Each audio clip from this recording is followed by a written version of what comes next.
And welcome into the Monday edition, Robby and Rexrode, 102.5, 106.3 The Game, brought to you by First Horizon, Big Bank Muscle, Small Bank Hustle. Visit firsthorizon.com/get it all. Robbie Stanley, Joe Rexrode, Ian Safar here with you. Hope everybody had a fantastic weekend. Joe Rexrode, good morning. What's going on?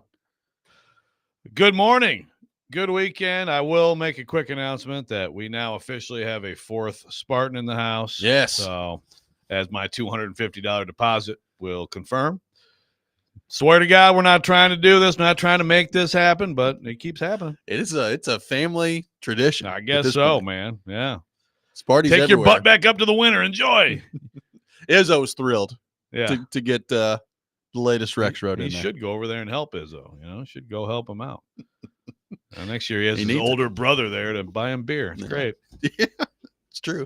Didn't think about that.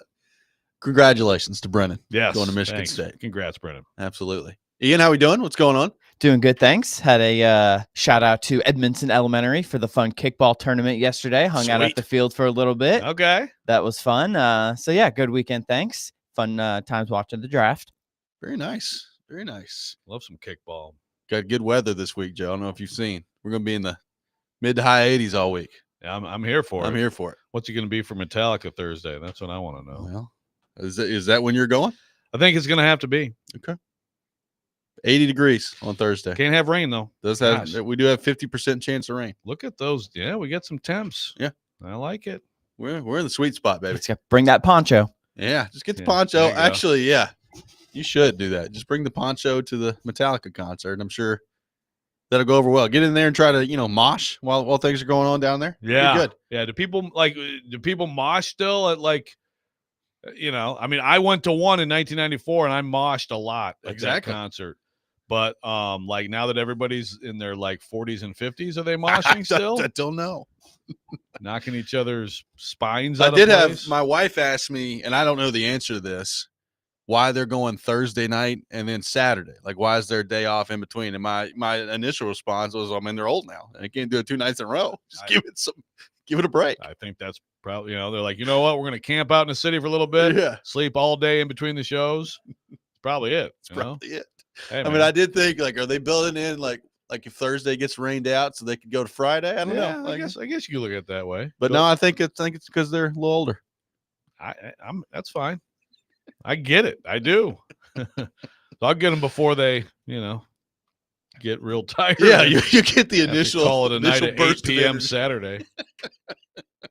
We got a whole lot to get into on the program today. Corey Curtis from News 2 will be with us at 8 o'clock. We'll get to the Titans draft, his impressions on what the Titans have done here with Corey coming up at 8.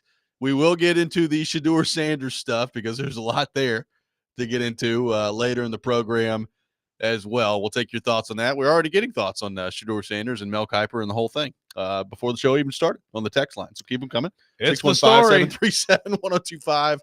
Our phone number. We will get into all that. But, Joe, let's just start with your general reaction to the Titans draft class here. Obviously, the worst kept secret in the world, Cam Ward, the number 1 pick. We discussed that on Friday in the aftermath of that.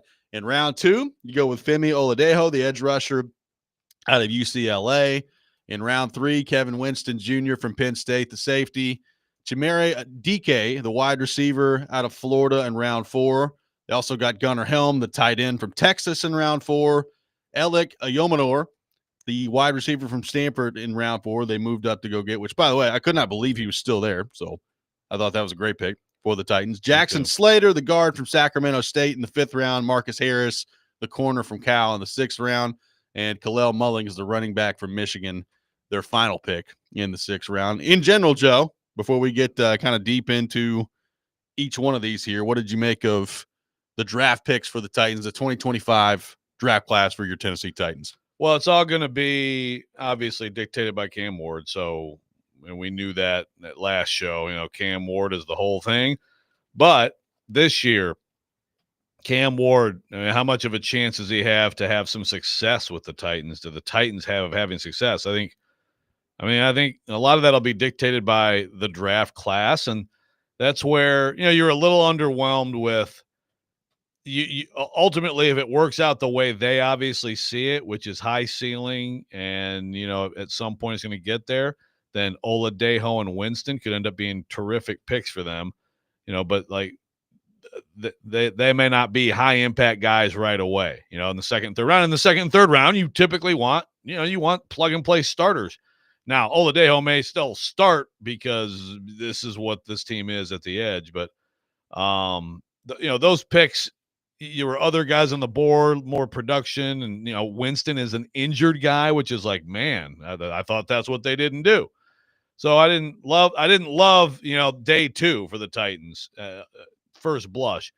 Now day 3, I really like how they move into one for one of those picks, but 103, 120, 136 receiver, tight end, receiver, and like you said, I think Ayamanor. Did I get it? Yeah. Ayamanor. Yeah. I said Ayamanor. Okay. Ayamanor. Tomato, Ayamanor. That pick was, I thought actually that would possibly be their pick at the top of the 4th round. They still get him because I like, he's big physical guy. Yeah. And I think that's a nice contrast. You get him, you get DK from Florida, who's a straight burner. We'll see. Is he Taywan Taylor? Is he a guy who's actually going to be able to play? And We'll see. And Helm is a good pickup. Like we've talked about tight end all off season, and Gunnar Helm will play this year for the Tennessee Titans without question. And I think he could end up being the best tight end on the roster before long. So, overall, I like Harris at corner at Cal. He's a solid prospect in the 6th round. And actually, I like Mullings too. They looked at the power backs. I'm now a New York Giants fan. Scadaboo is my guy. But and he did not fall to the, 5th or 6th round like some thought he might. Yeah. And I mean, look, like it or not, Giants look smart with that pick. I know we like to think they're stupid, but they look pretty smart with that pick. But Khalil Mullings in the 6th round, 188. Talk about a power back. I mean, he is a bruiser. I kind of like that one too. I really love what the Titans did on day 3. Getting Helm, the tight end. Like we knew that tight end at some point they were going to have to figure out here. And look, I don't know that Gunnar Helm is going to be, Brock Bowers or anything out there, but I like him. I like that pick on day 3. Ayamanor I really like. Like I think that may be, my favorite pick of the draft is what they were able to find in him on the 3rd day here. Day 2, I'm with you. Like Oladejo is interesting because he basically just started playing edge rusher. So he played edge rusher basically last year at UCLA. So it's not very much time that he's spent at the position. And you could argue it. I guess this kind of depends on your perspective, Joe. You could argue, say, well, look what he was able to do in a short amount of time, playing the position for the first time, and he's only going to get better. Like the more time he spends there, like he's a guy that's going to continue to improve and improve and improve as time goes on here. And then you could also, if you're a Titans fan, say, well, that's great. How about go get somebody that we know is an edge rusher and that's played a lot at edge rusher at your 2nd round pick that's ready to go. So I guess that one depends on your perspective. Clearly they like him.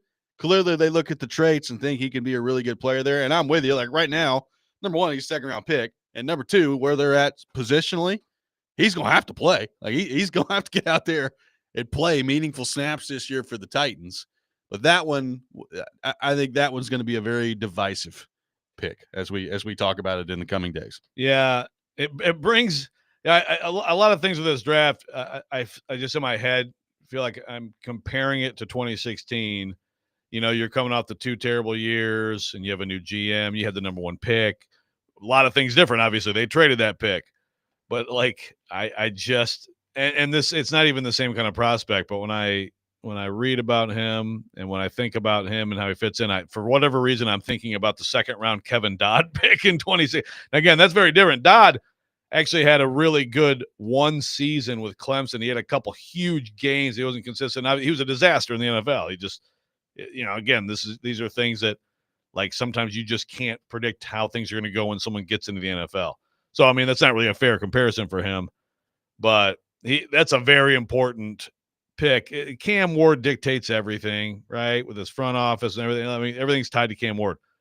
But that Oladejo pick is a very, very telling pick in terms of this front office and the ability to see something. And again, in a couple of years, we may be like, oh my God, that's actually a steal at 52. Or if it's like, yeah, see, this is why you draft guys who actually do the things in college. And that's the way I would lean right now.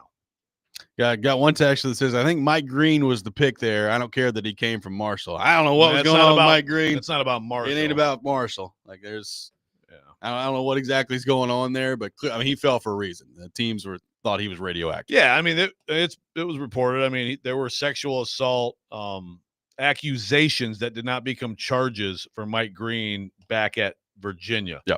So I have to believe that's the big thing that pushed him down. And of course, so the Ravens take him. And so with the Ravens' luck, what'll happen is that'll end up being that there's nothing to that, and he'll end up being a model citizen and get 15 sacks a year. Yeah.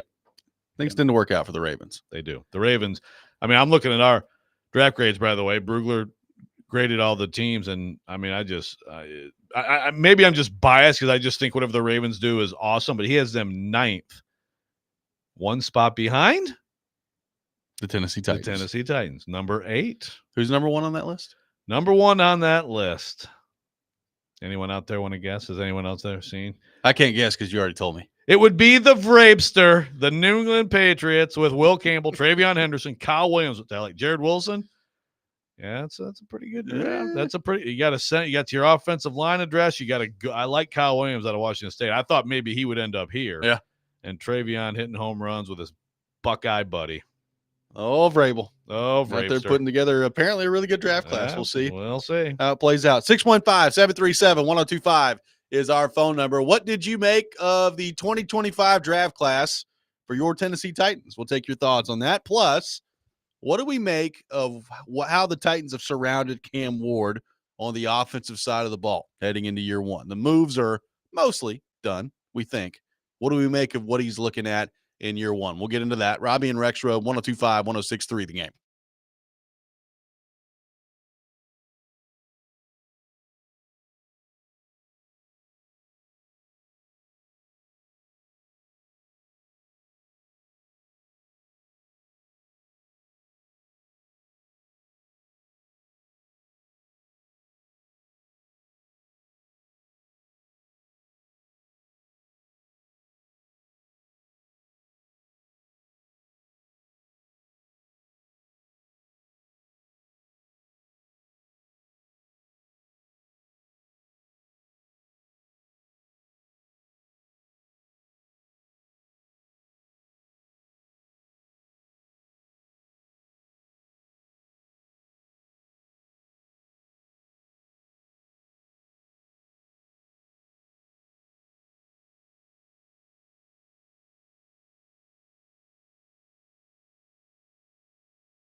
What's the balance, you think, between being patient with a rookie quarterback coming in versus, obviously wanting to win more next season? Yeah, it doesn't change for me. We want to win as much as possible. We want to put our team in position to win as many games as we can. And the development of the quarterback is a part of that process. And you want to be able to put him in position to have success as well.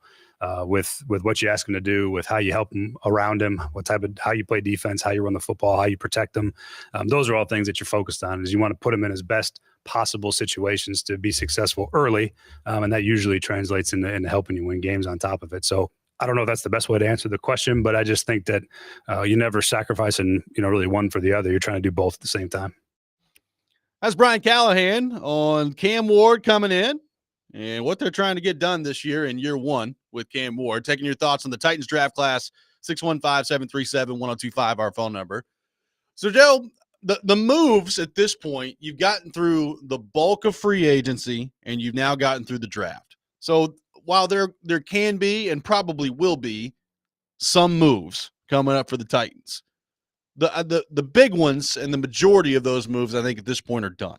And this is basically what your roster is going to be, barring maybe a trade here or there, or some pickup. We got people asking about edge rushers that are still out there in the aftermath of the draft. We can get into that a little bit later in the show. But there's some guys out there still, but by and large, your moves after the draft are done heading into next year. So what do we make of what the Titans have done, particularly on the offensive side of the ball here, to surround Cam Ward heading in year one? You've got the offensive line, obviously, in free agency that they went out and reshaped with Dan Moore coming in and Zeitler coming in. And again, we'll see what happens at the center position with Cushenberry and whether or not he's ready to go. But we've talked a lot about that. Receiver is interesting now. You've got, obviously, Ridley and Lockett, two veteran guys that have played a lot of football in this league. Beyond that, there were some gaping holes. And you went into the draft and you didn't address it until the fourth round, but you did address it. You've got DK out of Florida, who, as you said earlier, a burner, ran a 4.34 at the 40-yard dash at the combine. So he's got some good speed to him. You've got a Yomanor out of Stanford, also in the fourth round, that, frankly, I think is a really good pick there, but we'll see how that translates to the NFL. I think both of those guys are going to have to play, and are probably going to have to play a lot based on where their receiving core is at the moment. You can throw Bryce Oliver in there, and then beyond that, Van Jefferson, we'll see what all that looks like. Traylon Burks, I guess you could throw him in there. Are you as well. Tyler Lockett? No, I said Ridley. You said and Lockett already? Yeah. Oh, you said Ridley and Lockett. Yeah, My bad. together. Yep.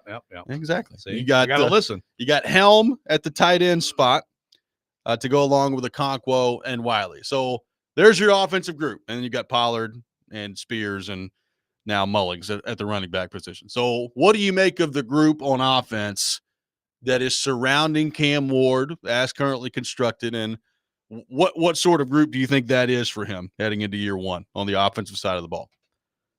If you did NFL, I know it was like NFL positional rankings. If you did NFL offensive skill position rankings, I mean, the Titans would certainly be bottom 5 still, right? I would agree. They would have a shot to be last.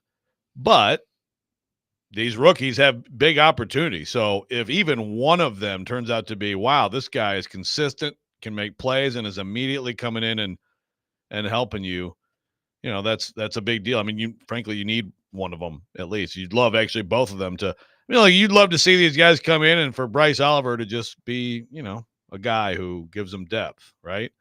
You also want to see Lockett be more like, DeAndre Hopkins in terms of having at least another good productive season than Tyler Boyd, who last year you're like, oh, okay, now I get why there wasn't really much market for this guy.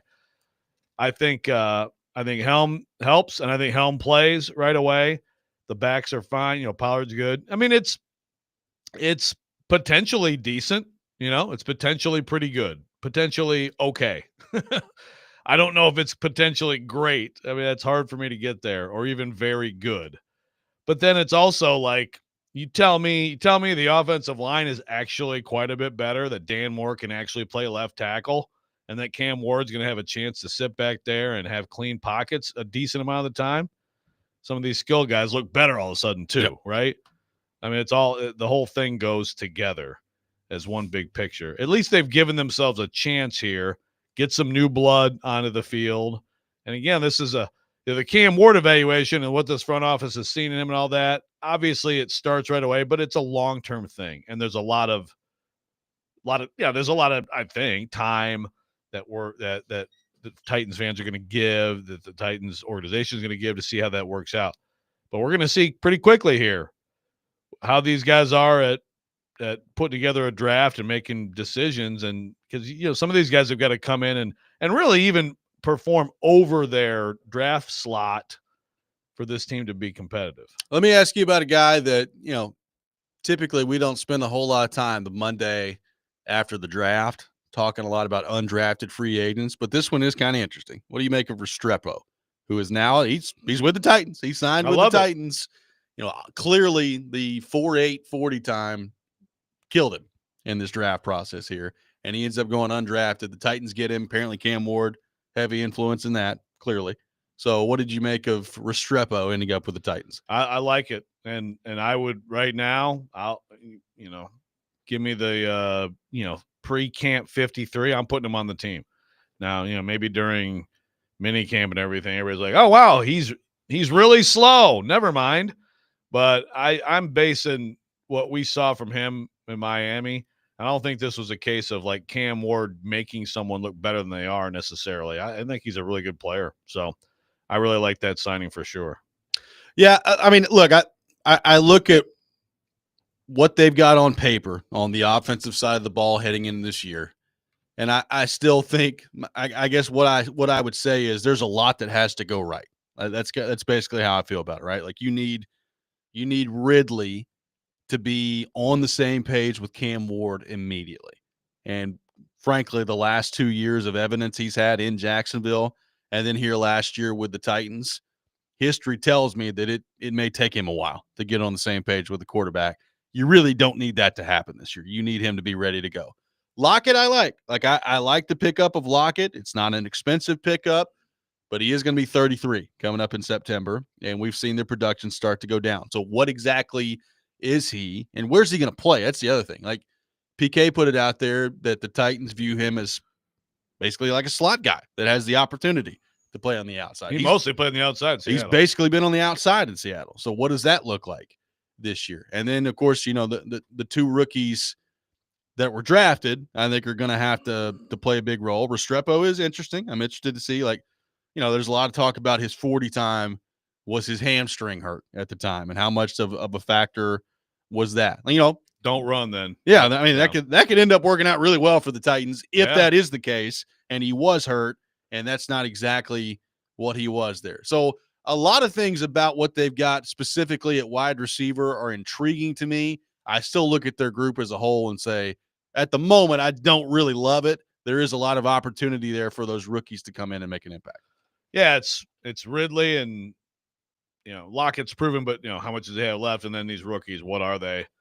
So it's like you got a one, a one, and then there's a lot of possible twos. Yeah. But you really would love for someone to emerge and be a clear 2 and a clear 3. But again, at least there are options and there's competition. Mark from Ashland City pointing out that DK is a punt returner. Yep.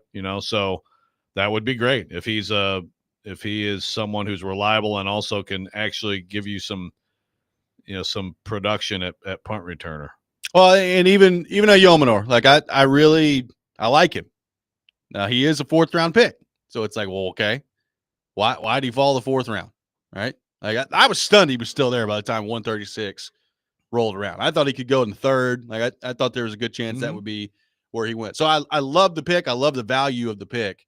But can he really come in year 1 as a rookie and be a true difference maker at wide receiver? I don't know. I don't know what the answer to that is. Yeah, you don't know. I mean, it's like when they drafted I always forget his name, the kid from Louisville. Des Fitzpatrick. Thank you. He had played a ton of college football, and it's like maybe the ceiling's not super high with him, but he should be able to come in and play, because he's been productive and played a lot of football, and he just wasn't good enough. And then in the same round of the same draft, I mean, Amon-Ra St. Brown is out there just lighting things up immediately. Yep. And there was no indication he was going to come in and do what he did. So Yomenor is going to come in, be ready to just crush people. I mean, I love the physicality. I love that they got another physical receiver. Traylon Burks was the attempt at that after they lost A.J. Brown, and he obviously can't play or hasn't been able to play yet. So I like that. But yeah, it's like, how ready is he going to be? It's like, you just don't know how these guys are going to adapt and how quickly they're going to hit the ground running. But he's going to have opportunity. There's no doubt about that. 615-737-1025 is our phone number. What do you make of the Titans offense in the aftermath of the draft and what Cam Ward is surrounded with heading into year one? We'll continue the discussion on that. Plus, a certain Titan, still a member of the roster after draft weekend. What does that mean for him moving forward? We'll get into that. Robby and Rexrode, 102.5, 106.3, the game.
Robby and Rexrode brought to you by First Horizon, Big Bank Muscle, Small Bank Hustle. Visit firsthorizon.com/get it all. Live from our Busy Bee Plumbing, Heating, and Air Conditioning Game Nashville studios.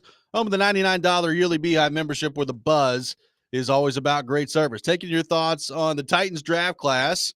What do you make of how the Titans have surrounded Cam Ward heading into year one? 615-737-1025, our phone number. 615-737-1025. Richard on YouTube says, first on the waiver wire, so the roster isn't set yet. It's not totally set, but I mean, how many NFL teams are saying, all right, we're going to get a lot of guys off the waiver wire to bring in here into play? I realize the Titans roster is in a bad spot, and they could have some waiver claims come around by the time camp rolls around here. And that, it can happen from time to time where somebody gets cut somewhere and then end up elsewhere and play really well. By and large, that doesn't really happen a ton in the NFL. It's not really how you want to build your roster. Right. Yeah, I mean, it's, it'll be a factor here and there. There are veteran edges out there. And so, I think that's a possibility still for the Titans. I mean, I still look at the edge group. I mean, you're asking a lot of the rookie here to come in and be a productive, reliable player based on switching to the position last year. Again, that's one of those it's really like your outlook on that. It's like, why would you take someone who isn't proven or hasn't had high production in the second round at that critical position? That's weird. Or, man, what a value to get someone who just switched and had that much production with the last second switch, and that's a perfect position for him. And as soon as he figures out some counter moves, my goodness, it's going to be cooking with gas. Any outcome I could totally buy here. Yeah, on all the day. I'm totally with you on that front. So one member of the Titans that's still a part of the roster through draft weekend is Will Levis. Will Levis did not get moved. There really, when you look around the league, Joe, was not a whole lot of movement at all when it comes to roster players at the draft. So Will Levis is still here. At the moment, the Titans have 4 quarterbacks, and Cam Ward, Will Levis, Brandon Allen, and Tim Boyle. So what do you make of where things currently stand in the quarterback room and what this means for Will Levis now that the draft has come and gone and he's still a member of the team? Certainly more likely now that they go into everything with him and he's on the team next year. And again, I don't think that that's some disastrous decision. I would have moved him if I could have, and they still could.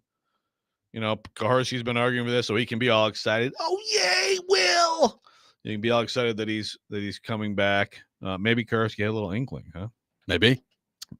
Didn't share that with us if he did. I know. But I don't think Levis is actively going to become a distraction. I think he'll be a good team guy, and he understands what's going on here. He had his shot, and now they just drafted Cam Ward. And so if Will Levis is realistically going to get another chance to lead a team in the NFL, it's probably another team.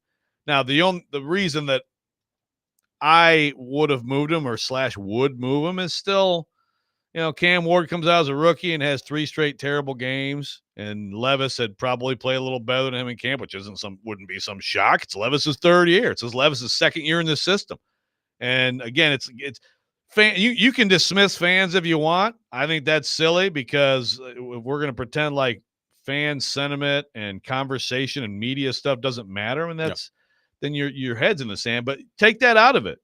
Players in the locker room, they lost 3 straight games, and even if they believe in Cam Ward, they're like, the rookie's just not ready. Levis should be out there. Number 8 would be giving us a better chance to win. That's what you eliminate if you move him. Now, the other side of that is, as Kaharski has argued, but also, wouldn't you like to have some quarterback talent behind him, and maybe he gets hurt, and now you actually have a chance to go win games? Yeah, I get that. Well, look, other people may not agree with this. Let's say that they go into camp and they've got these 4 quarterbacks, and Levis is still here by the time camp rolls around. Let's get to the season. Let's say he makes the team, and they say sayonara to Tim Boyle, and Tim Boyle's gone, and the quarterback room ends up being Ward, Brandon Allen, and Will Levis. I am operating under the opinion, based on what Callahan has said, and based on the way I think they view Will Levis, like I think if Cam Ward went down, Brandon Allen would play. Like I think there's a lot of people that believe Will Levis would play. I don't. I think Brandon Allen would play.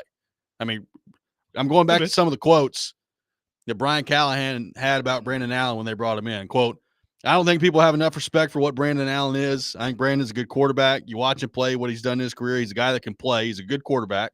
You're judging from a pool of guys in free agency that are all very similar one way or the other. Ultimately, Brandon's played 10 years in this league for a reason. Like, I think he would go with Brandon Allen as we sit here today. Now, look, maybe Will Levis has gone out this offseason and he comes into camp and he looks great. And you react to that information at that time. But as we sit here today, I am almost certain that he would play Brandon Allen over Will Levis. Okay, that could be. Yeah, that could be. I mean, Brandon Allen is, there's not a lot out there on him, and not a lot out there that's all that impressive. But again, Levis wouldn't be submitting much of last season on his resume tape either. So I think Callahan, rightly or wrongly, trust Allen more. And if that's the case, then again, I'm just kind of like, okay, so Levis is here. Why? Yeah. I mean, he's under contract. Right. You have him as a fail safe, I guess. But I'm still not convinced he's going to be here. Oh, I'm not convinced about it either. I mean, we made fun of it at the time and laughed about it after the pre-draft press conference last week. But I mean, Borgonzi's answer on Levis was kind of telling, right? Like he was asked about Levis and he was just like, yeah, he's a quarterback that is currently in the room. Is basically all he had to say about it. It's like, yeah, I get it. Yeah, it was a change in message. Yeah, like they may not have. Look, they may have tried to move him this weekend, and we're not able to do so. Like maybe it just didn't work this weekend. So that doesn't mean it can't work in the future. And look, maybe they do keep him around. Maybe they get to camp and they say, you know what? We'll just move on from Tim Boyle and we'll go with these three guys at quarterback, and there's cost control there. I mean, it's not like it's overly expensive, but I think that Brandon Allen would play, and I think there's a lot of people that disagree with that. Yeah, and then if that's the case, yeah, it would probably make sense to just go with Levis as your third guy, and again, developmental prospect, and kind of see where it goes. Either he plays it out, or at some point you move him for something, as part of a package of something, probably something else, probably, right? If it's just him straight up, it's a low pick. That's what it is at this point. So we'll see. I mean, if they have all four of those guys, like when camp starts, like the reps will be interesting. I mean, I expect Cam Ward to immediately get the first team reps, I would think. He needs a lot. Yeah, he needs all the reps. Yeah. So then how the heck do you divvy up the rest of them, I could see Levis having a dynamite half or two. Like I would argue that when you're talking about a rookie quarterback coming in that you've got a pretty good idea is going to play for you immediately. Like I think you go a little overboard with his reps anyway. Like I think you give him as much as you can possibly give him throughout the course of the offseason, into training camp, and all that. So you look at that and you're like, okay, well, Brandon Allen, you've been in the league for a long time. We need you to be ready to play, knowing that you're going to have limited reps beyond what I would assume would be significant preseason action. I mean, where are the reps from Will Levis going to be in camp? Probably not getting very many. Yeah, well, for sure. But then it also comes out. So I agree with you, Cam Ward. Give him everything you can give him. Throw everything at him. You're trying to get him ready. But then it's also like, okay, so I mean, if you're right, and I think that makes sense, then I guess Brandon Allen gets the twos, and then you're left. Yeah. Again, if you're Levis, you're probably like, can you guys move me, please? Yeah, I'm sure not that there's necessarily any other landing spot where he's going to get some great opportunity, but at least it's just a new start. Well, look, I think that he would love to be moved. And, obviously I've not talked to him about that or anything, but I mean, just reading the room here, your opportunity's not coming here. So if you want it to come somewhere else, I mean, a player would want that to happen as quickly as possible. He may have to be patient. I don't know. I don't know what's going to happen on that front. In the meantime, like if you're him, you better make every rep count, right? You're not going to get a whole lot of them. So you better go out there, and when you get them, make them look pretty good out there. No doubt. But that's still way less pressure than he has been under, No doubt. No doubt. I'm interested to see where that goes. A lot of people, now that he's on the roster through the draft, just assume that he'll be here, and maybe he will. I'm not willing to quite go there yet by the time camp rolls around, but we'll see what happens on that front. There's still some time here. Yeah, I mean, they traded Willis. Was it like right before the season started? Correct. Yeah, could happen. Go through camp, get through the preseason games, and then someone out there, someone will get hurt somewhere. And then 4 weeks later, he was a nightmare here. And then Levis comes in with, like the Jags. The Lawrence gets hurt. Levis comes in and beats the Titans. Sure, could be something. 615 touchdowns to Travis Hunter. 737-1025. Our phone number. More your thoughts on the 2025 Titans draft class coming up next. We will get into the Shedeur Sanders story to begin the 7 o'clock hour as well. All that coming up. Robby and Rexrode, 102.5, 106.3 The Game.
What traits do you think you have that kind of typify what a franchise quarterback means? I think I don't get enough credit for the type of processor that I am. I think I see space real well. Over my college career, I've gotten better at each stop and getting through progressions. And I just think I think my feel for the pocket, something that can't be coached, but it's also something that you have to watch a lot of film on. That's Cam Ward over the weekend discussing his processing as quarterback out there on the field. Says he feels like he doesn't get enough credit for that. By the way, Cam Ward be wearing number 1. Cool stuff from Warren Moon over the weekend as well. Can I have a little mini rant? Go ahead. It's cool. It's cool that Warren Moon did it. I hope we don't start getting into this stuff. Did you see Abdul Carter try? And let me tell you something. LT, I love you, man. Yeah, do your own thing, bro. 56 is retired. Why do we retire numbers if we're just going to be like, oh, this young guy who might be good, who got drafted high, wants to wear the number? I would say it's retired numbers. I'm largely with you. I have less of a problem with the Cam Ward one just because it was, it's the Houston Oilers, that thing. Yep. So, like, you can make the argument, Tennessee Titans down. That's basically what Warren Moon said was, I'm a Houston Oilers quarterback. I'm part of the Tennessee Titans family now, but this is Cam's time. It's Tennessee Titans, and I'm cool with this. The Giants one's weird. Like Abdul Carter, but it's the same team. It's the same. Abdul Carter be like, hey, can I wear 56? And Lawrence Taylor's like, no, you can't. Go find another number. Yeah. Good on you, LT. Young players coming into the league. Go to some place, legendary, who we got like 51 Dick Butkus with the Bears or whatever. You get your own number. If a number's retired, that means that's like an ultimate honor. Now, granted, at Colorado football, willy-nilly, they just retire numbers of the coach's son. But if a franchise has retired numbers, those are all-time legendary plays. Also, why do you want to put that on yourself? Again, I agree. The Ward Moon thing is a little different. It's fine. You want to put 56 on yourself and compare yourself to that? No, man. Let's go see if you can get a few sacks in an NFL game. Let's see if your foot holds up through the course of 1 year, and then we can start to worry about all seriously. That. Yeah, let's see if you can play for a season. It's LT, man. My MVP of the week. I do love that. He's like, no, you're not wearing my number. Yeah. Thank you, though. Yeah, good luck, though, kid. Appreciate it. Yeah, this is not Mean Joe Green, my favorite commercial of all time, throwing the kid the jersey with the Coca-Cola. Did not happen. Let's go back to our 102.5 The Game phone line, driven by WilsonCountyHyundai.com. Welcome in Cam to the program. Cam, good morning. Thanks for calling in. Good morning, fellas. How are you? We're good. Good. Hey, so I hate to do this to you, Joe, but got to hold you accountable for something you said on Friday. You said on Friday after talking to Stillman that if Shadur dropped to the 5th round, you'd admit that he was a TV prospect.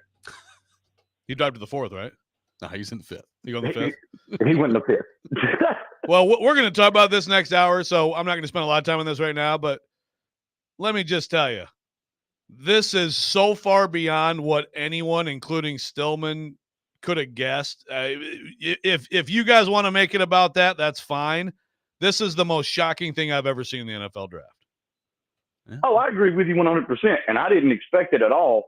But the words literally came out of your mouth. Maybe if he drops to the 5th round, I'll admit he's a TV prospect. Yeah. I'm just saying. No, you're right. You got to be held accountable, Joe. That's fine. Thanks. That's fine. That's fine. You, in fact, because of course Stilly texted us, of course, like, at all hours of the week. And I think what did I say? Like, actually, he's a telegraph prospect or like a Victrola radio prospect, So, yes, I mean. I said Etch-a-Sketch. I was proud of that one. He's Etch-a-Sketch prospect. Prospect. There you go. Yeah. Shake it up. He's gone. Yeah, I definitely did not. When I said 5th round, did not think it would actually happen in the 5th round. In fact, as I just confirmed, I didn't even realize. I'm like, oh, that was late 4th, right? Oh, no, that was 5th. It was 5th. We'll get into it. There's a lot to get into there. There sure is. It sure is.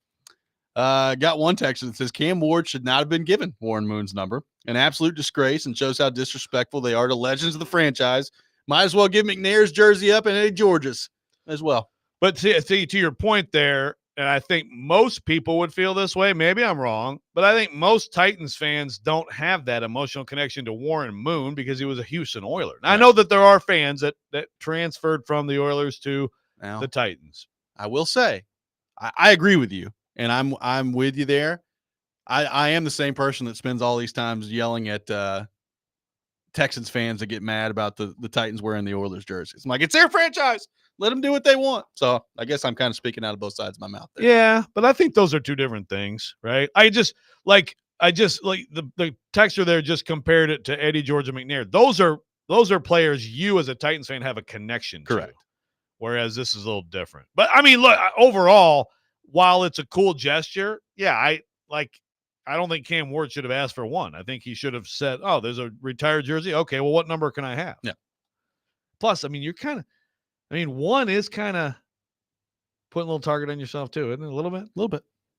We'll see how he lives up to it. I got one on the YouTube chat saying Moon did drop that we're getting new jerseys, maybe a marketing opportunity. He did kind of let that slip. It does sound like the Titans could be ending up with some new jerseys soon, which is frankly a good thing because I've gone on record saying I think right now they have the worst jerseys in the league. So, but my question is, so mix those up a little bit. So are they going like they're going to be looking very much like the Houston Oilers, but without the oil derrick? Is that the thing? I don't know. I hate the idea that they're not going to ever wear the Oilers jerseys. If that's true, like the Oilers unis, I think once or twice a year, that's awesome. I think the redesign is a welcome thing though. And when these, even from the moment these new ones came out, I was just like, oh God, they look bad. I don't like the numbering. Don't like it. Yeah, you're don't finally like the gray on the shoulder. Not good. Yeah, you finally. But you didn't kind of like Vrabel and J. Rob singing. I mean, the Florida Georgia line was interesting. Yeah, that was an interesting time. But that was probably the highlight of that.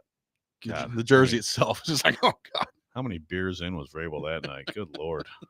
615-737-1025 is our phone number. Coming up next, quite the weekend for Shedeur Sanders. He falls to the 5th round. Why do we think it happened? And what does it say about him as a prospect? We'll get into that coming up next. Robby and Rexrode, 102.5, 106.3 The Game.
Hour number 2, Robby and Rexrode, 102.5, 106.3 The Game, brought to you by First Horizon, Big Bank Muscle, Small Bank Hustle. Visit firsthorizon.com/get it all. Live from our Busy Bee Plumbing, Heating, and Air Conditioning Game Nashville studios, home of the $99 yearly Beehive membership, where the buzz is always about great service. Robby Stanley, Joe Rexrode, Ian Safar here with you on this Monday morning, talking all things NFL draft. We will get back into the Titans draft class a little bit later. By the way, I guess, did we not make this clear? Like, we are aware that Warren Moon gave Cam Ward the number. We are aware that this was not a Titans decision. Yeah, we understand this, guys. Yeah, I don't know. We've been talking about it. I think we've talked about it last week. We said that multiple times. So maybe we didn't do a good job of clarifying that in the last segment, but we're aware of that. Thank you. So the story of the draft, Shedeur Sanders dropping to the 5th round to the Cleveland Browns. So frankly, heading into the draft, Joe, when we got to the first round and he didn't get drafted, that was not a huge surprise to me. Like, I kind of expected that by the time the draft rolled around on Thursday night. Particularly, like, you knew, I think, when New York moved back up into the first round and they drafted Dart. I was like, well, okay. They went and got Dart. I don't know if anybody else is coming up to get Sanders. I thought he'd go in the second, though. Like, I thought at some point in the second he would probably go, and we'd go from there, and he wouldn't get that 5th year, but he would be somebody's franchise quarterback at some point that they were either developing or that he would go next year and start. When he didn't go in the second, I was like, okay. How long is this going to go? Then the third came and went. And by the time Friday night was over, he had gotten through the 3rd round, and I was stunned. Like, I couldn't believe he didn't go in the first 3 rounds. He ends up going in the 5th round to Cleveland. I have my own thoughts on the Cleveland thing, which we'll get into here in just a few minutes. But they love quarterbacks. You said a minute ago this was maybe the most surprised you've ever been about anything in the history of the NFL draft. What did you make of what happened with Shedeur Sanders, and why did this happen with Shedeur Sanders? Yeah, I can't think of a more surprising drop. I mean, we saw Aaron Rodgers drop. I mean, Malik Willis went in the 3rd round a few years ago, and people talked about him as a first-round pick. But I definitely, and I'm with you, not shocked he didn't go in the 1st round. Not shocked that, like, Jackson Dart went ahead of him. The Giants GM's son basically told us that was happening. He sure did. His old IG or whatever he did.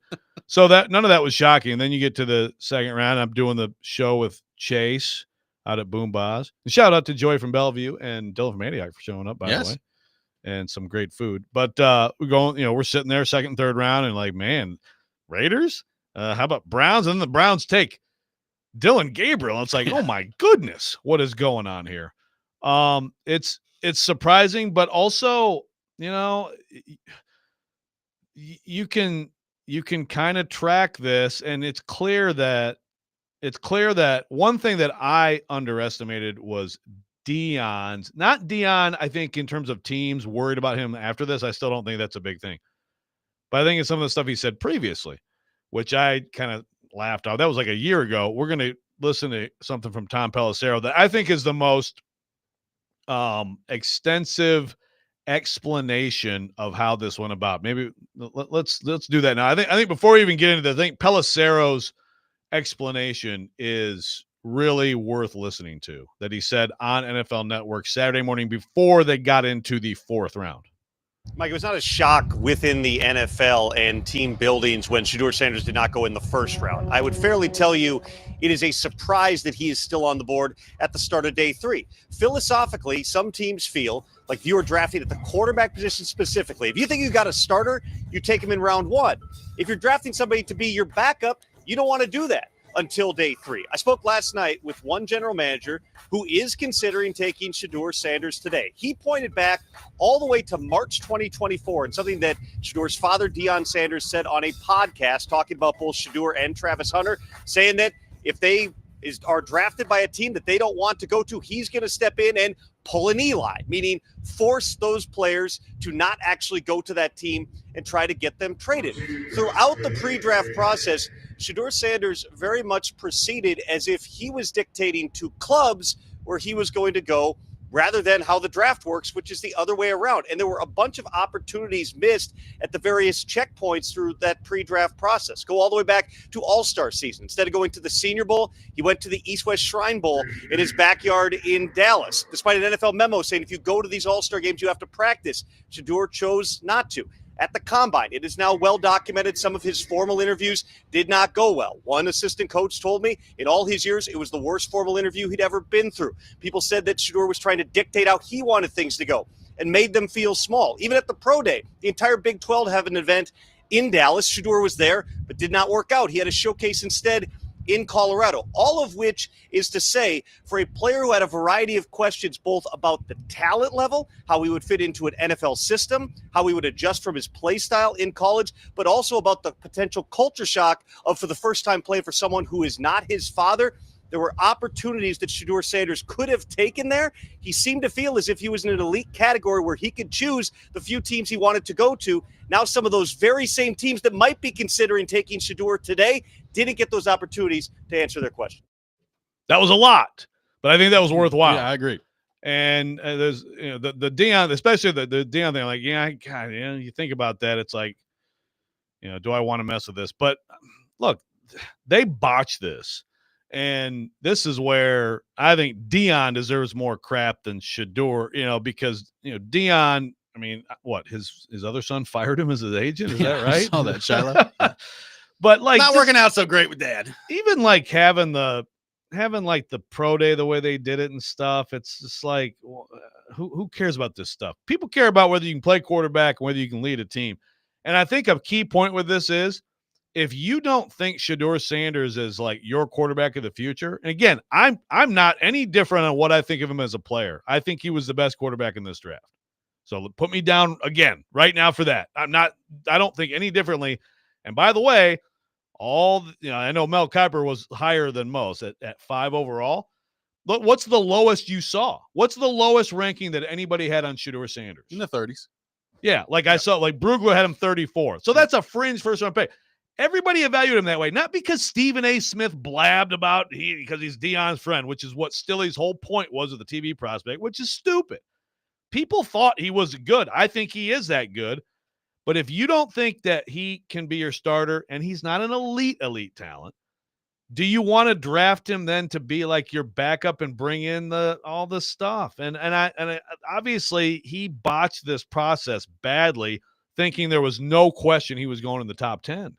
Yeah, they totally misread what he was. I think it's pretty clear. They misread not only the way that teams viewed him and his play and all that, but where he was going. Like, you're supposed to have, not that it's ever an exact science, but like when your agents, like everybody involved with you around you, give you a pretty good idea of like the range of where you could be going heading in draft. And it's never exact. Like, there are guys in this draft that, Dylan Gabriel's a good example. Like, his agent came out and said, I think through some media member, I can't remember who it was, that they were hoping to go maybe 5th or 6th round. Like, they would have been happy with that. And he ends up going 3rd to Cleveland. So it's never an exact science, but they clearly thought that there was no way he was dropping out top 5.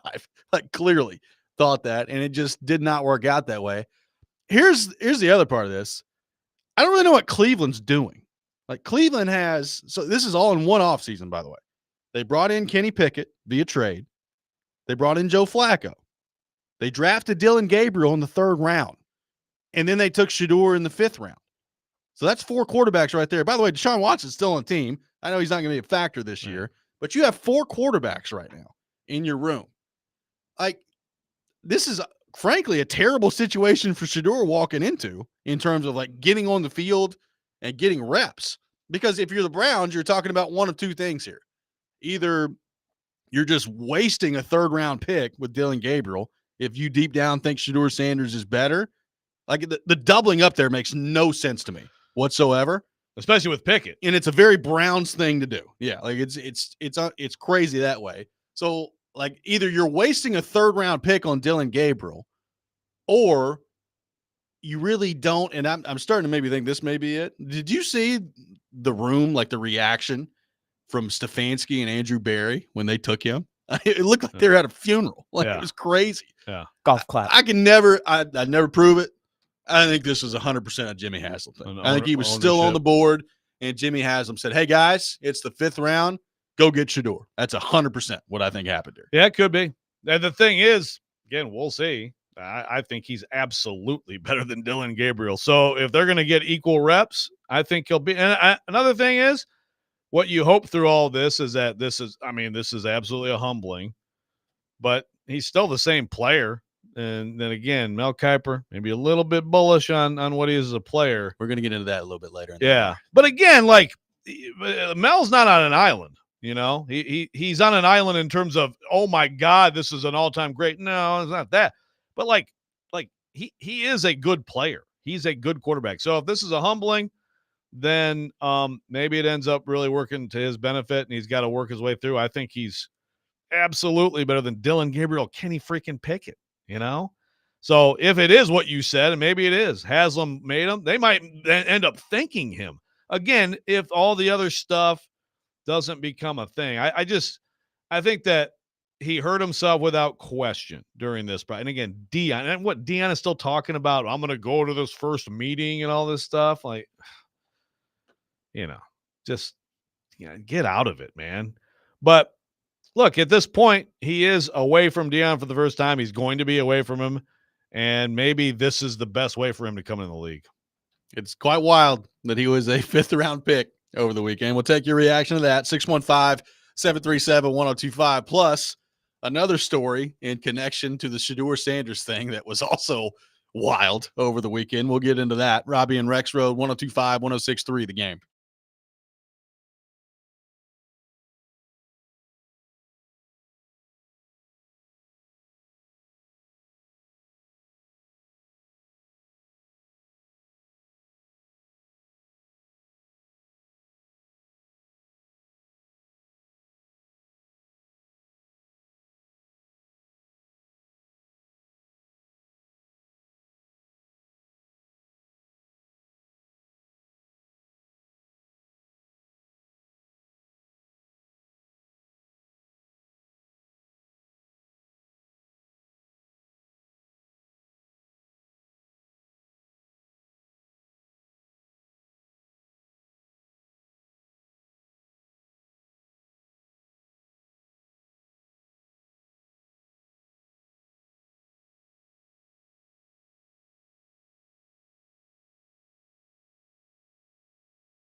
This weekend's Nashville's best deal, Prince's Hot Chicken.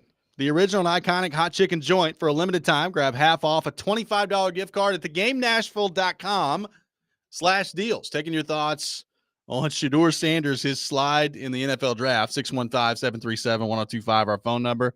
615-737-1025. Jacob on the YouTube chat says Joe and Mel Kiper are going to have to start a Shedeur Sanders podcast. There we go. Shedeur's going to be the best. I can't do a good Mel. I can't. No, he's a hard sorry. one.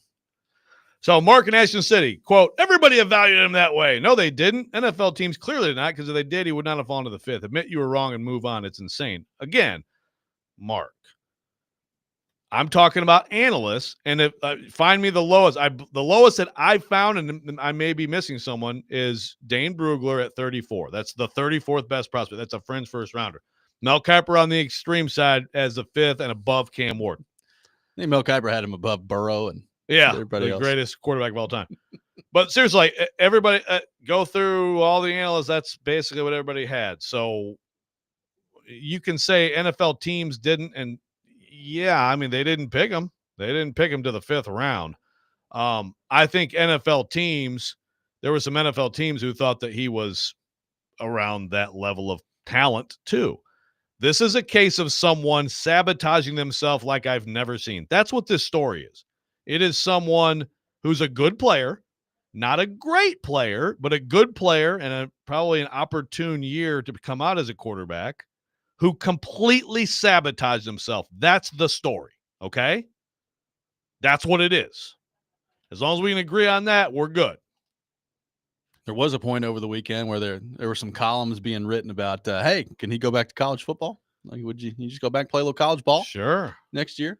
You know, I mean, you can't do that after you have declared for the draft. But, I mean, frankly, at some point, somebody's probably going to sue the NCAA for that reason, and we'll probably win to go back. Yeah, be the one who sues them.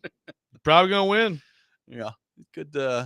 Did not get to that point, but by the time like the fourth round rolled around, I was like, maybe he should try that. Maybe he should go back and play college football next year. I mean, at least like Shedeur Sanders, like he's going to be fine financially, right? Like he grew up rich. Guy like Quinn Ewers, boy, that's definitely could have told. And we said it in the time. It's like, go get NIL money and go play somewhere else. Just a really bad decision. Let's head back to our 102.5 The Game phone line, driven by WilsonCountyHyundai.com. Welcome in Adam in Portland to the program. Adam, good morning. Thank you for calling in.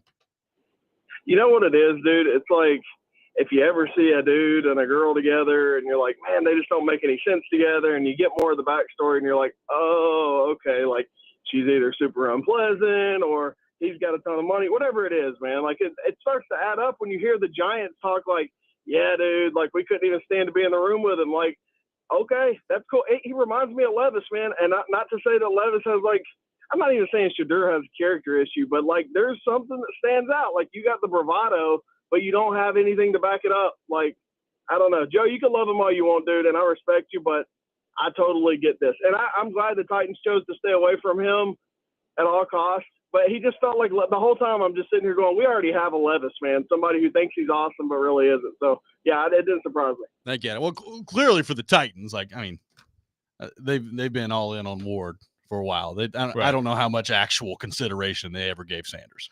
Yeah, and look, again, I think he was the best quarterback in this draft. I still do, okay, talent-wise. I don't love some of the – especially when you hear about, the way he went about these interviews, like thinking that, yeah, I'm going to dictate to you and, I'm not worried about you. You're not going to even have a chance to draft me. Like, that's just a terrible approach. Like, incredible misread of the situation. Yeah.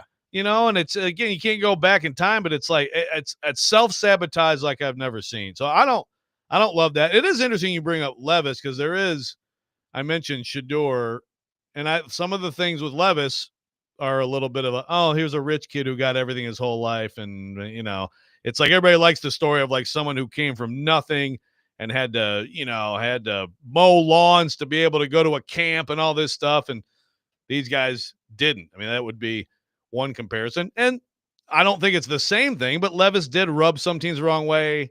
at least with like, well, I guess with taking some chips sometime Yeah. or whatever. But I leave those sun chips alone. with Levis, it was like he wants it too much, and you're a little bit like, man, he's a little bit, and there's that kind of played out, right? Like a little bit too intense, A little too tight. but that's not what this is. This is like being a jerk, apparently. Like, what are you doing? He looks like an idiot through this. Like you can't, like you, if that reporting is accurate, and that's the way he represented himself in the meetings, he's an idiot. Like you can't misread the situation that poorly and think that you're going to have a different result in this. I mean, it's crazy. And even what Pelissero was saying about, like the East Shrine and going, but then not working out and just doing different things and having this whole, again, the pro day is weird. Like they had all the T-shirts and everything. It's like, just go out and throw the ball. Just throw the ball, man. And it's just, what does that do for you? I mean, it's fun for you and like you guys can have fun with it, but like, how does that help you? This is a huge job interview. It's crazy. Let's head back to our 102.5 The Game phone line. Welcome in Tim to the program. Tim, good morning. Thank you for calling in. Morning, guys. Hey, this whole deal with Shador is a case study in what not to do to be drafted. First of all, you got Dion, who nobody wants to deal with his crazy mess. That if you get him on the team, he's going to be trying to coach from Colorado. The other thing is, wasn't a comment made at the pro day? Well, you've got 4 years of video on me. You can watch them. It's just the whole thing. And should he have been drafted higher? Probably. He's better than a lot of the quarterbacks that went ahead of him. I'll give him that. But it wasn't a conspiracy. It was just these teams saying, I don't want to deal with this crap. Thanks for calling, Tim. I mean, yeah, that's another thing that came out this weekend. Like there was a lot, like, was this some league-wide blackballing of Shador Sanders? And I think that's stupid. Like, I don't think that is the way this thing played out here. I think it's exactly what you said, Joe. I think he made life unbelievably difficult for himself throughout this interview process, and people just didn't want to deal with that crap. Right. So then you get to the point of, okay, well, you have questions about him being your starter, leading your locker room, whatever it is, being in your organization. And then it's like, well, we could take a flyer on him in the third or whatever. You can see how it can get to where it got. The conspiracy stuff is dumb. Like, it's just with anything, and Stephen A. Smith invoked Colin Kaepernick, which I don't really even understand that connection. I mean, that's someone who made a statement, and that was obviously a lot about race. And this is, I've heard different theories. Emery Hunt and Damian Harris on CBS talking about like NFL's worried about NIL, and so they don't want players to think that they have that kind of power in the NFL. But it's like, but there's mechanisms in place to prevent that anyway. Like the system in the NFL is what it is. The idea that owners are getting together on the same page and like, having some secret society meeting here to make sure, it's just like, this is the type of stuff that frankly Stilly would come up with. And I bet you he'll even laugh at that theory today on his show. It's stupid. Yeah. This is Shador Sanders screwed himself. That's what happened here. So we'll see how he responds. 615-737 and 1025, our phone number. A couple more thoughts to get to on the Shador Sanders front, including a prank call from over the weekend that is making the headlines today. We'll get into that. Robby and Rexrode, 1025, 1063, The Game.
Colorado. He didn't have an offensive line in 2023, and then this year, really both years, not much of a running game at all. Okay, guys like Murray and Hampton and Ashton Genty had more rushing yards in a game and a half than their top rushers did all year. But you look at the accurate, precise passes. When you be accurate, another to be precise, Shedeur Sanders is. When he's getting pressured, he has that feel, and he will take a little off, and he will layer throws. A lot of college quarterbacks will do that. He already gets that element of playing quarterback, which you have to be in the NFL. The deep ball accuracy, he showed it at the Combine, he showed it at Colorado, he showed it at Jackson State. The ability to slip and slide. Yeah, he's not going to run a 4.6, but within the pocket, just give the kid a fighting chance. Colorado rarely did. When he had an opportunity, you saw this right there to Will Shepherd. Again, there were games like Oregon where he had no shot. Here he avoided the initial pass rusher. He rolled right, he made a throw. This fact he's just out there just talking he's not athletic is a bunch of BS. It's not true. That's Mel Kiper discussing Patrick Mahomes. Oh, wait. I guess that was Shedeur Sanders he was talking about. We'll get in see what you did there. We'll get into a little bit more of what Mel had to say over the weekend. He comes up here in just a few minutes. Boy, does he love him, Shedeur Sanders. I thought he was going to cry on the air over the weekend. I thought he and Reese Davis were going to come to blows. Thought they were too. Louis Riddick, old crew up there. Yeah. Stop it, Mel!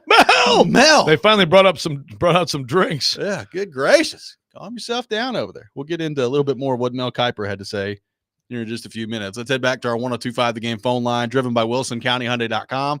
Welcome in Paul to the program. Paul, good morning. Thank you for calling in. Hey, good morning, guys. First, I'm super excited to hear you guys talk about the guys we got, who we should be excited about and who we shouldn't. But I'll give you my Shedeur thoughts. To me, it all kind of boils down to one issue, and I'll ask you guys a question, which is, how good do you have to be to dictate to teams who you're going to play for? Like, I think that's the whole thing. That's what they did, and maybe this is a little reductive to say it, but I own a business. I don't care how talented someone is. If that's how they told me, like, I'd be like, screw you. I imagine that's how GMs are. I know it's a different situation, but I can't imagine GMs in the throes of the process, running to that camp and be like, oh, are we on the list of teams that you're willing to play for? That one thing kind of blows my mind, and it would make sense to knock him way down that list. I don't know what you guys think, but that's my thought. Yeah, thanks for the call, Paul. Great point. I think you nailed it. And how good do you have to be? I don't know. I mean, Eli Manning kind of did that, right? He's like, I'm not playing for the Chargers. I mean, we saw Manning do it. I would imagine if that's the route that like Andrew Luck wanted to go when he came out, and he was like, yeah, I'm not playing for the Colts. Trevor Lawrence. He probably could have done it. Like there would have, could he have done it? He would have been more successful than what we just saw. He wouldn't have slid to the 5th round for sure. But yes, there was no quarterback in this draft who should have thought that way, including Cam Ward. Exactly. It's just, and again, I don't know I don't know what all happened in all the different interviews. And I even said last week, like, some of these coaches just absolutely savaging him anonymously. It bothers me, but it was coming from all over the place, and obviously it's just a huge botched situation. And again, I blame Deion, man. Deion is not getting enough crap, I think, for all of this. Not that, again, if I was an NFL team and I believe in Shedeur Sanders, Deion, you can do whatever you want. Say whatever you want, man. Whine for half of your Colorado press conference every Monday about us. I don't care. Like, this is our franchise. You're not part of it. We employ your son. I don't care. But all of this leading into it, Deion did no favors for his kid. There was another Shedeur Sanders story over the weekend. He got a call, I believe on Friday night, that ended up being a prank call from what is determined now to be the son of Jeff Ulbrich, who is the Atlanta Falcons defensive coordinator.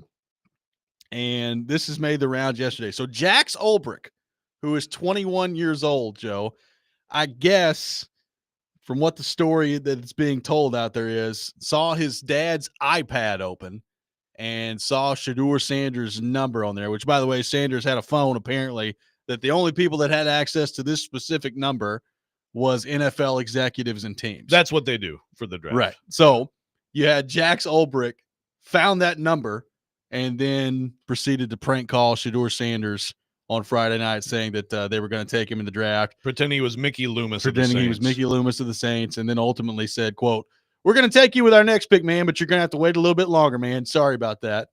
It ends up there's an investigation that got launched into this, and it ends up being Jax Ulbrich. He has since come out and apologized. He put a statement out there on Instagram. The Falcons put out a statement apologizing to the Sanders family and to Shedeur Sanders. But that making a lot of headlines yesterday. I believe Tyler Warren of the Colts also got a prank call throughout that process as well. So a lot of prank calls going around for the NFL draft over the weekend. Yeah, they might want to. I don't know how you tidy up your process here. I mean, like if people in the league, I mean, they're going to have these numbers. Like, it's possible they could have their laptop open. Man, yeah, I no matter what you feel about Shedeur Sanders, oh, here we go. We got the Falcons have a statement out there. They're not going to discipline the coach. No matter how you feel about Shedeur Sanders, and obviously my goodness, he's the number one story in sports for like his fall. He's going to be just fine. So I'm not going to shed a tear. Like he's in the NFL. He's going to do just fine. That's pretty crappy, man. That's pretty crappy. But it's also another 21-year-old kid. Does what kids are mean. But man, that's tough for a few minutes there for him to think that he was being drafted and then he wasn't. Now I'm seeing all this. Well, this kid is a good kid. I'm like, all right, you know what? He made a mistake. It's kind of crappy, and we don't need to. Now, some people were taking this way too far, in my opinion. Well, so the thing is, I worry about this. Now this kid's gonna get doxxed. Yeah, exactly. But don't do stuff like this. Yeah, is it stupid? Yes. Particularly, it would be one thing if you're some random person doing this and you ended up with access to Shedeur Sanders' number. But when your dad is an NFL coach, you're putting your father in a horrible position here. So yeah, probably as a son, need to start thinking about that a little bit more as you go through the process here. Now, there was a lot of reaction to this yesterday, including well, you got to punish the Falcons. You got to fine the Falcons. You got to dock them of draft picks. You got to suspend Jeff Ulbrich. And I was like, all right, can we calm down a little bit? This is not some, is it stupid? Is it mean? Yes. Is this some criminal offense? No. Let's not make it more than it is here with Shedeur Sanders stuff. But yeah, if you're Ulbrich's kid in this, it's hey, your dad's an NFL coach. Maybe you have a little bit more of a thought process before you go do something like this. Right. And so everybody's like, well, he's a good kid. Okay, I don't care. I don't want to hear it. But also, let me tell you something. This kid having his name out there for this stuff, it's going to come back on him in some way. He's just made himself a public figure with this prank. And unfortunately, the reality of the internet and also of human beings is that, something will happen to him now. I mean, when I say happen to him, hopefully not no one's going to beat him up, but it's he just brought on a bunch of stuff to himself that he's probably not going to enjoy. Yeah, probably not. And again, is it the world's biggest deal? No. On the surface, when I saw it, it's well, okay. So I saw that he got prank called on Friday. I was like, geez, how did somebody end up with his number? When you realize that it was a kid, it was the son of an NFL coach. It's geez, good gracious. Yeah. So thanks, son. I'm sure that was fun in the household. Yeah, I'm sure that got a real nice conversation there. David from Watertown said that 21's not a kid anymore. You agree or disagree? I mean, in the eyes of the law, yeah, I agree. Now, did I do some stupid stuff at age 21? Yeah. I was about as smart as a squirrel's toe when I was 21, okay? So, I'm going to call them kids. Hey, squirrel's pretty smart, man. But the toe? The toe, I mean, does a lot of Do they even have toes? Yeah, they got to dig into that tree, man. Yeah. All right, great. So that's how smart I still am. Oh, man. Just great. Now, what I haven't seen is was he the same person that prank called Tyler Warren, or was that somebody else?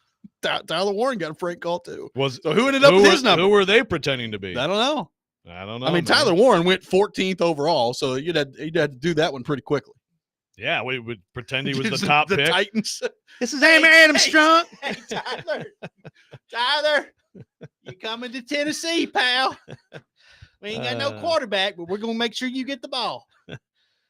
Can you play quarterback? Yeah, this does remind me a bit of the which was funny because it's not a kid getting pranked, a kid whose dreams are like, on the line. It was when Nick Saban got the, what is it? He lost a recruit, right? Wasn't that what it was? I think so. Told him he lost a recruit. Wasn't that someone from Tennessee? I think it was. Some Tennessee. See, I approve of that. Don't do this to kids. Do this to adults. Oh, man. 615-737-1025, our phone number, 615-737-1025. We'll have Corey Curtis from News 2 coming up at 8 o'clock, his thoughts on the Titans draft class. We got into that to begin the 6 o'clock hour. We will get back into the Titans draft class coming up in the 8 o'clock hour as well. So looking forward to that. The Rob rant is coming up next. Got some more things to get into on the Mel Kiper front, which was pretty wild over the weekend. Join 102.5 The Game live on location as DVD broadcast from Ascent Building's hiring event coming up on Wednesday from 11 a.m. to 2 p.m. in Portland at 214 Fountainhead Road. The hiring fair runs from 9 a.m. to 3, and there will be food trucks during the lunch hour as well. For more details, visit thegamenashville.com/events. This is Robby and Rexrode, 102.5, 106.3 The Game.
Don't make me angry. Sometimes you have to tell someone to pound sand. You wouldn't like me when I'm angry. This is the Rob Rant. Now on Robby and Rexrode. I think there's a lot of perspective that isn't reality in regards to Shador and Deion. Deion's not going to interfere. Deion's not going to be calling the coach. Deion's not going to be commenting about Shador while he's in Colorado. Todd.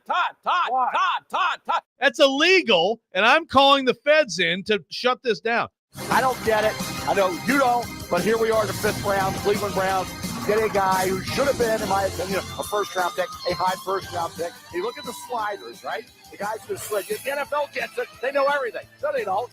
Well, we got a guy up there. Who in the hell is Mel Kiper, in a way? I mean, here's a guy that criticizes everybody, whoever they take. He's got the answers to who you should take and who you shouldn't take. In my knowledge of him, he's never ever put on a jockstrap. He's never been a coach. He's never been a scout. He's never been an administrator.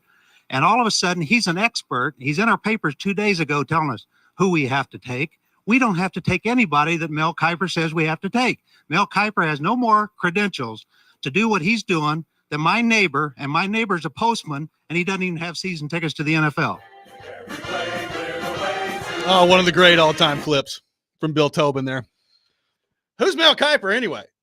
My neighbor's a postman. He could do that job. I love it. It's good stuff. Mel Kiper making a lot of noise over the weekend, both figuratively and literally, as it relates to Shador Sanders sliding in the draft. I mean, he was incensed at times, Joe, that Shador had not been drafted.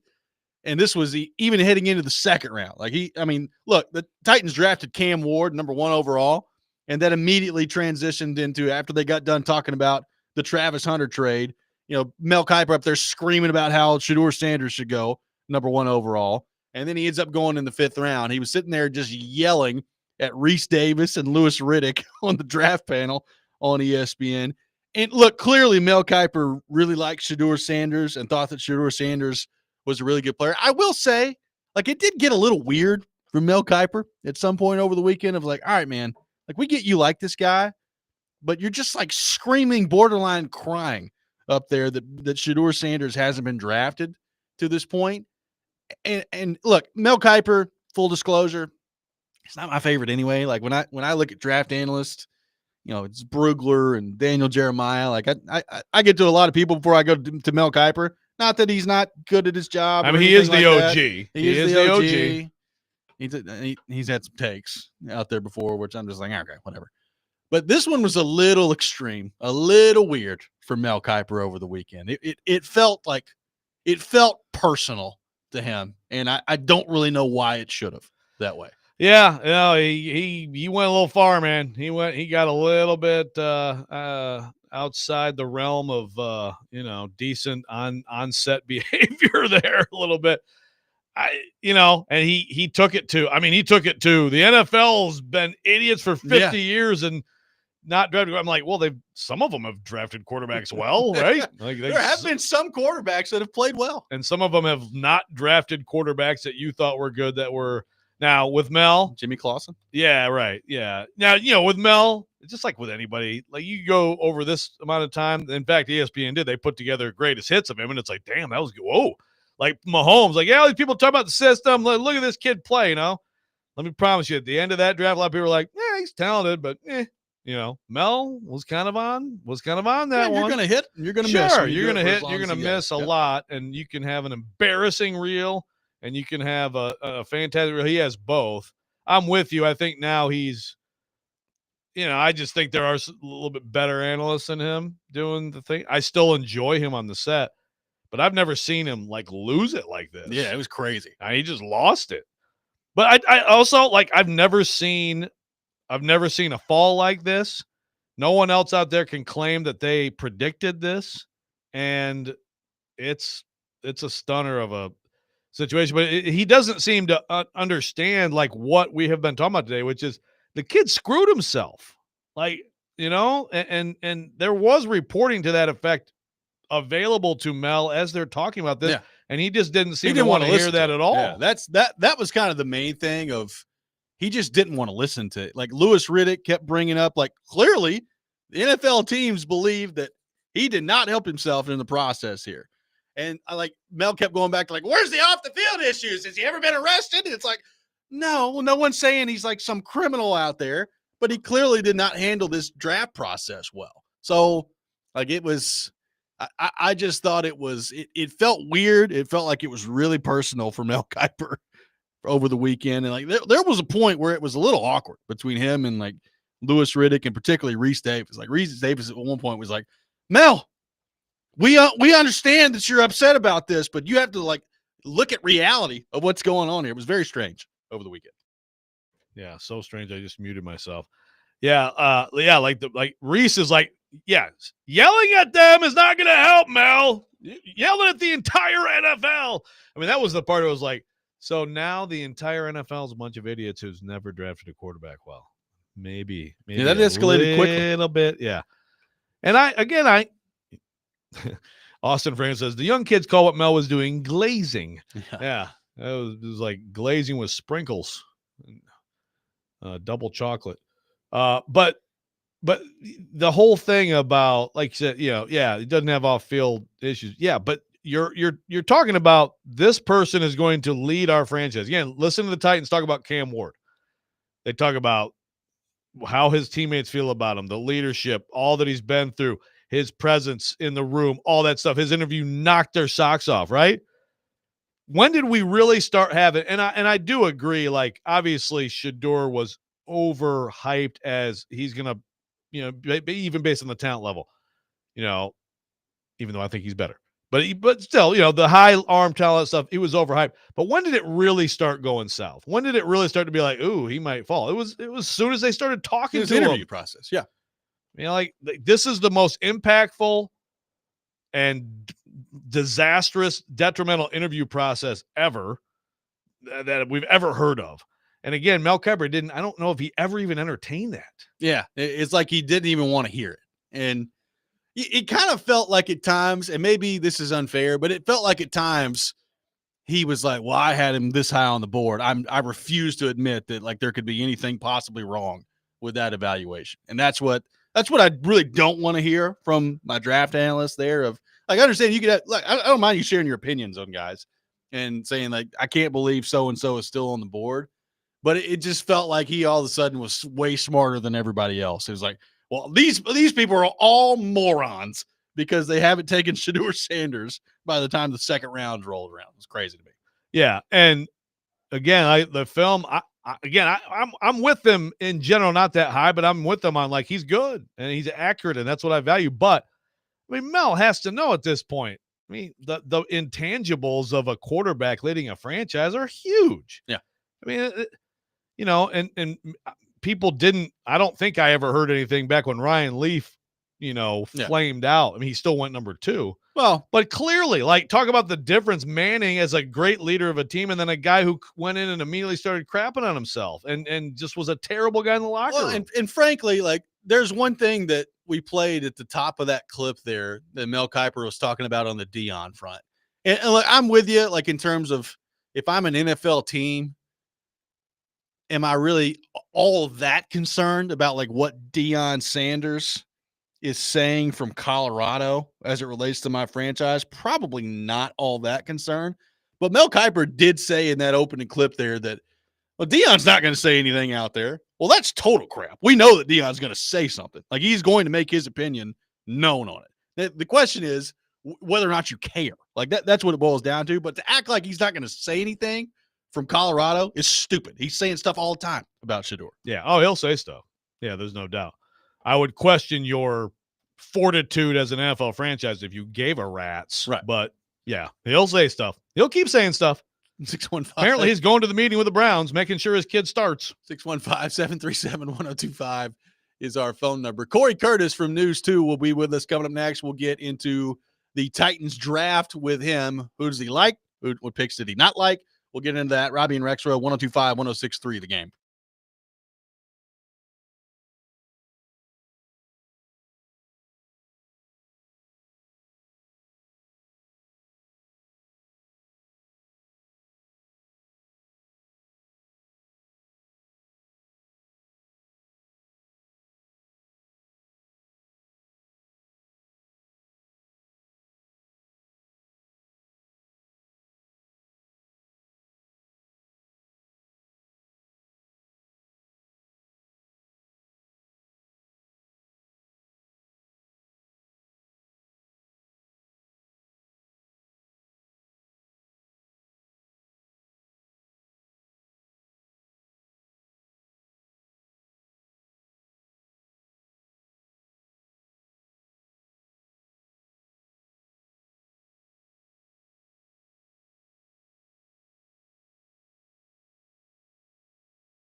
Final hour, Robby and Rexrode, 102.5, 106.3 The Game, brought to you by First Horizon, Big Bank Muscle, Small Bank Hustle. Visit firsthorizon.com/get-it-all. Robby Stanley, Joe Rexrode, Ian Safar here with you on this Monday morning.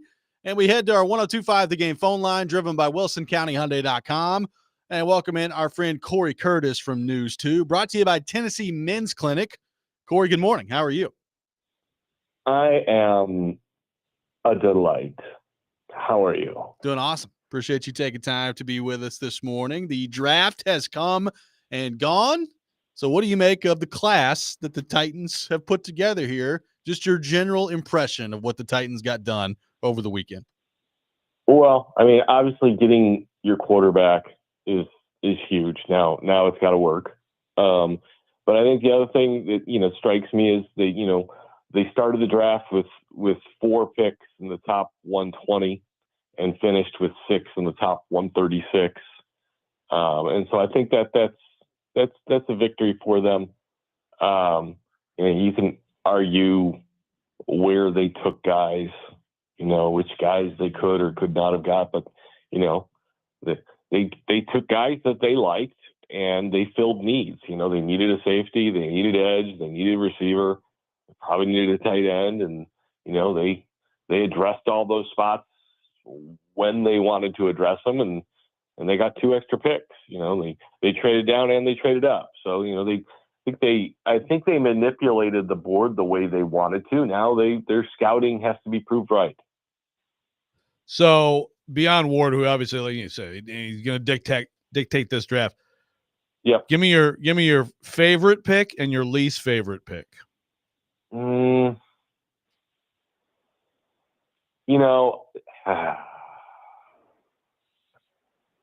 like Kevin. I'm not in love with any of the picks. Okay. I'm not like, oh God, I love that guy, because I really wanted them to draft Xavier Watts out of Notre Dame. Yeah. I mean, the guy with 13 picks in 2 years, he's a good football player on what was a really good pro style defense. But I get why they picked Kevin Winston. I do. I mean, when you see his physical makeup, in the limited film that he's got, he looks like something. I mean, he really, really does, and he's only 21 years old. So I'm excited, to see him. I'm excited to see, what he can do. I think with Oladejo and DK, I like both guys. I don't love both guys. I mean, there are, I guess, with Oladejo, you talk to the guy, you see the interview, you get why they really liked him. And he's a big, physical, violent player. But they really need someone who can hit the quarterback. And that's, and I don't think that's his specialty. Maybe he'll get better at it. I think they said that they believe there's some upside there. But, I really want to see them get somebody who could get to the quarterback, with a little bit more regularity. So we'll see how that one works out. I don't hate it. I don't hate any of them. I mean, I know you can argue DK was too early. And I agree. I think you probably could have got him later, but 4.34 is 4.34, and they got what they wanted. And I'm probably like most people. The guy I'm really intrigued to see is Restrepo. Yeah. Because they didn't even draft. Can he play in the NFL at 4.8? I mean, he might be able to. He's good change of direction. He's a football player. Okay, and I like football players. Throw out all the numbers. I like football players, and he is a football player. He's also, what have we seen with all the slot guys that they've brought in here lately? They've been like fleas who get blown up. I mean, Kyle Phillips, Jaquan Jackson, same thing, blown up. Can't hang on to the football. This guy is a thicker guy. A shorter, stouter, change of direction guy. So maybe the answer to my question is I'm most excited about the guy they didn't even draft. So when you look at the whole picture on offense right now, Corey, you've got the revamped offensive line, Dan Moore at left tackle. You've got Zeitler in. You move Latham to right. We'll see how that works out. You've got Lockett in the fold now as of last week. So Ridley, Lockett is two veteran guys, and then the receivers that you mentioned in the draft. What do you make of the situation that Cam Ward is walking into on the offensive side in terms of what he's got at his disposal and the weapons that are there? Well, I think there's some responsibility on him to make the most of it, and that's, look, we can pick apart last year and all the things that were wrong with the offense, but I also don't think, Will got the most out of it. We can point to all the situations where he had players available to him and just didn't see them or and make that throw or made a poor decision that ended a drive. So, there's a lot on Cam to make the most of it. But I also think, and I've thought this for a long time before they even picked Cam, that this offense is built to run the football. You've got a big physical offensive line with some guys who right now are probably better run blockers than pass blockers, and you've got a rookie quarterback. It should be a big year for Pollard and Spears. And, Ward doesn't need to throw the ball 35 times a game right out of the gate. Maybe he will. Maybe he'll be great out of it. But I'd like to see them, run the football. And I know he said he wants to throw the football every time, but don't put the whole game on the kid's shoulders right off the bat. And I think they're built, for that. We haven't talked about Gunnar Helm being added to the mix. He's a tight end with some pass catching, ability, bigger one than Shig. What's he, about 250 pounds now? So we've got some variety in the tight end position. They still have a lot to prove on the outside, by the way. I mean, we know what Calvin Ridley is. Tyler Lockett is clearly on the end of the run for him. And then, we've seen him draft receivers before. And we can like or dislike, but we need to see that any of these guys can play. Well, Corey, your thoughts on Shedeur Sanders, since he is the he is the most talked about figure in American sports the last few days. First off, I thought it was a shame that they made the entire draft about him. There's a lot of guys, including Cam Ward in this draft, who got sloughed over in the coverage to talk about one guy over and over and over again because some pundits were angry that they were wrong. Okay. That's my thing. Mel Kiper's not angry for Shedeur Sanders. He's angry because he's got egg on his face and he looks wrong. Okay. And so you made the draft about him. And I'm not saying about Sanders, made it about himself, Mel Kiper. And so I thought that was a shame. Look, when he didn't go in the first round, I said, what if he doesn't go for the third or the fourth or the fifth, especially when he got passed by Cleveland in their first two picks of the second. I was like, there's clearly no demand for this guy, right now. And I find the notion of the entire league colluding against him to be laughable in a league that is all about two things, winning and money. Yep. Look, I mean, Deshaun Watson had red flags everywhere, and they gave him $240 million guaranteed. All right. Johnny Manziel had red flags. They took him in the first round. We can go year after year about guys with red flags that they took early because teams thought they could help them win. There was a reason that teams didn't take him. His play wasn't good enough to overcome whatever red flags that he had. No, but Corey, I'm gonna argue with you right here because Mel Kiper was on the extreme end. There's not a single person who evaluated this draft who had him as anything worse than barely missing the first round. He screwed himself. Sure. Like, these aren't red flags. These are, here, I'm going to take a red flag into the meeting and wave it in your face and hit you with the flag post. You know what I mean? That's different than, boy, Johnny Manziel, is he a little bit? I mean, I'm sure Johnny Manziel was a professional about his freaking interviews, right? I mean, that's the difference here. Yeah, well, and that's what I guess that's what I'm saying is, his red flags, his play didn't overcome his red flags.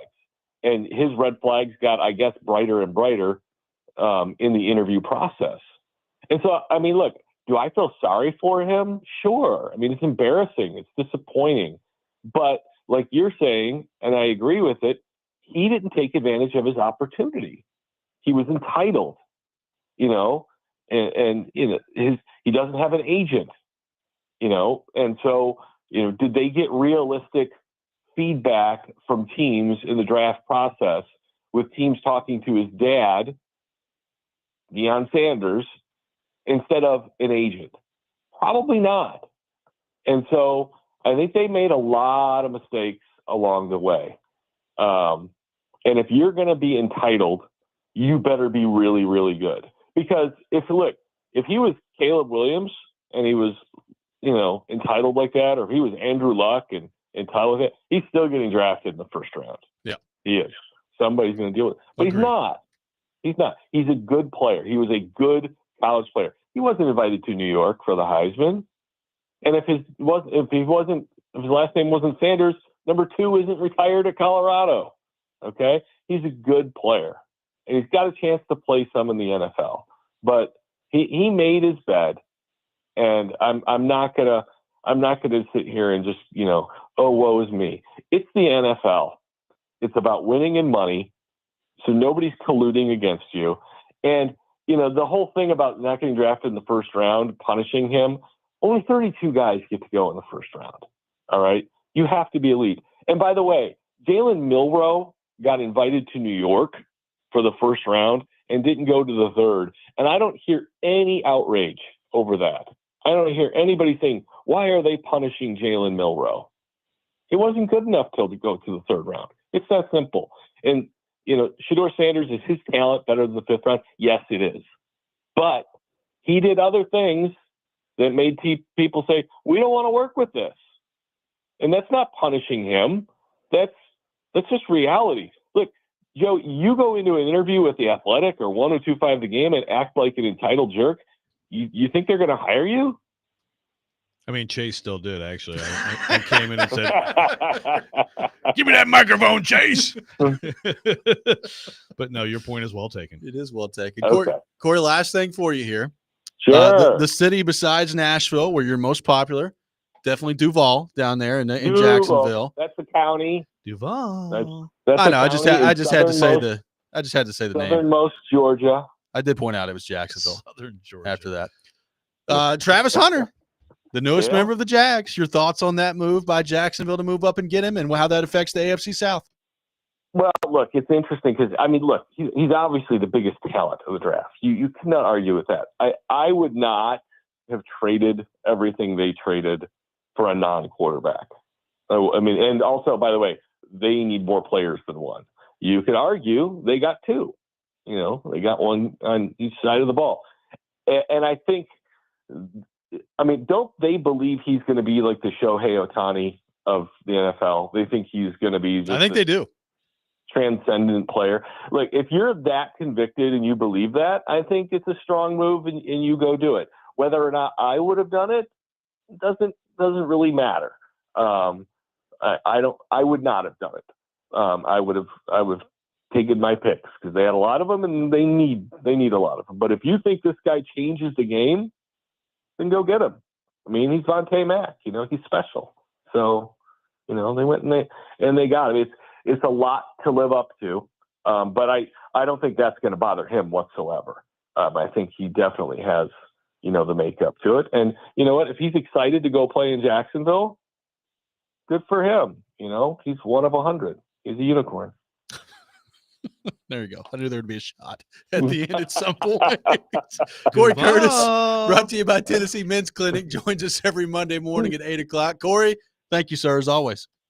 By the way, when he gets hurt, the Jags are down 2 starters instead of 1. That's Just true. to think about it that way too. That is true. Hey, this will be what unlocks Trevor Lawrence, though. He's got Travis Hunter throw the ball too. Yeah, because he's such a gutty football player. Yeah, yes. Thank you, Corey. When the game is on the line, give him the rock. Corey Curtis from News 2, our guest here on the program. We'll react to what Corey had to say, take more of your thoughts on the Titans and their draft class coming up next. Robby and Rexrode, 102.5, 106.3 The Game.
Welcome back in, Robby and Rexrode, 102.5-106.3 The Game. Taking your thoughts on our phone and text lines driven by WilsonCountyHyundai.com. Let's head back to our 102.5 The Game phone line and welcome in Howie, who has been waiting patiently. Howie, good morning. Thank you for calling in. Good morning. So patiently, guys. You have been. But you know what? Thank you. But you know what? It's going to sound awkward, but it's a compliment. You guys are worth waiting for. Thank How you about very that? much. Thank you. It's very sweet. So help me understand. I love your show because you're just very just reasonable.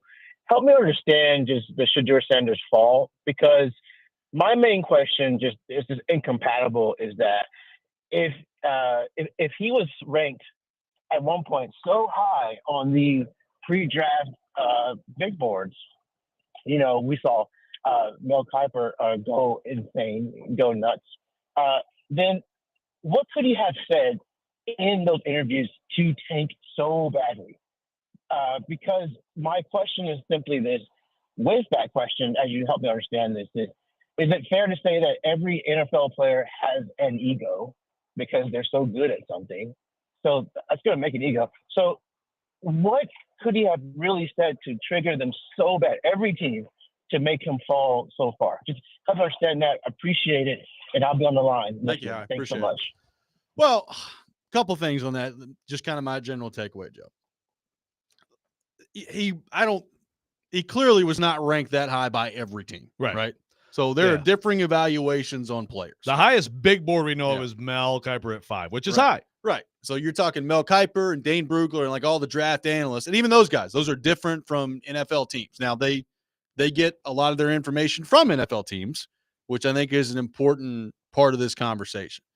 But, he clearly was not some universal top 5 guy, and I don't think was a universal first round pick. So you got to factor that in there. As far as what he could have said, is there an ego with every NFL player? To a certain degree, yes. And to a certain degree, I think you probably need some of that to get to where you get to in professional sports. The reporting around this suggests that he took it to an extreme level, that he wasn't even willing to meet with some teams.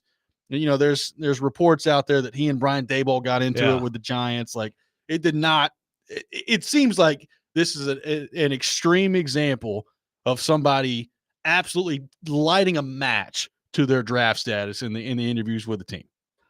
Yeah, so I don't know that there's something he said, quote unquote, that he said, but it's just the entire approach. And I know Daboll, there's been stuff done about what they do with quarterbacks, and like they really have this rigorous thing for quarterbacks, like in their interview stuff, even at like the combine. Yeah.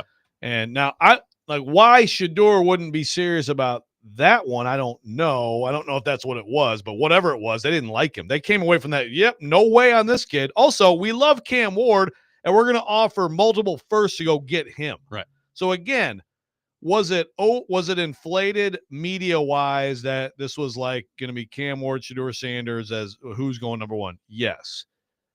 But the big boards, still, even at the very end, we still have, we're watching the ESPN guys argue. Everybody arguing the film. He's a first-round pick. He's a good quarterback. He's a starting-level quarterback, whatever. Like, that's pretty much like the consensus of anybody who evaluates talent. So, like you said, he poured gasoline and lit a match on himself, man. Figuratively. Yeah. Figuratively speaking. And it's just, to me, some of this is probably he grew up, Deion Sanders' kid. Deion Sanders coached him. He obviously became a very good player. But if you're an NFL team selecting a quarterback in particular, that's different from all the other players.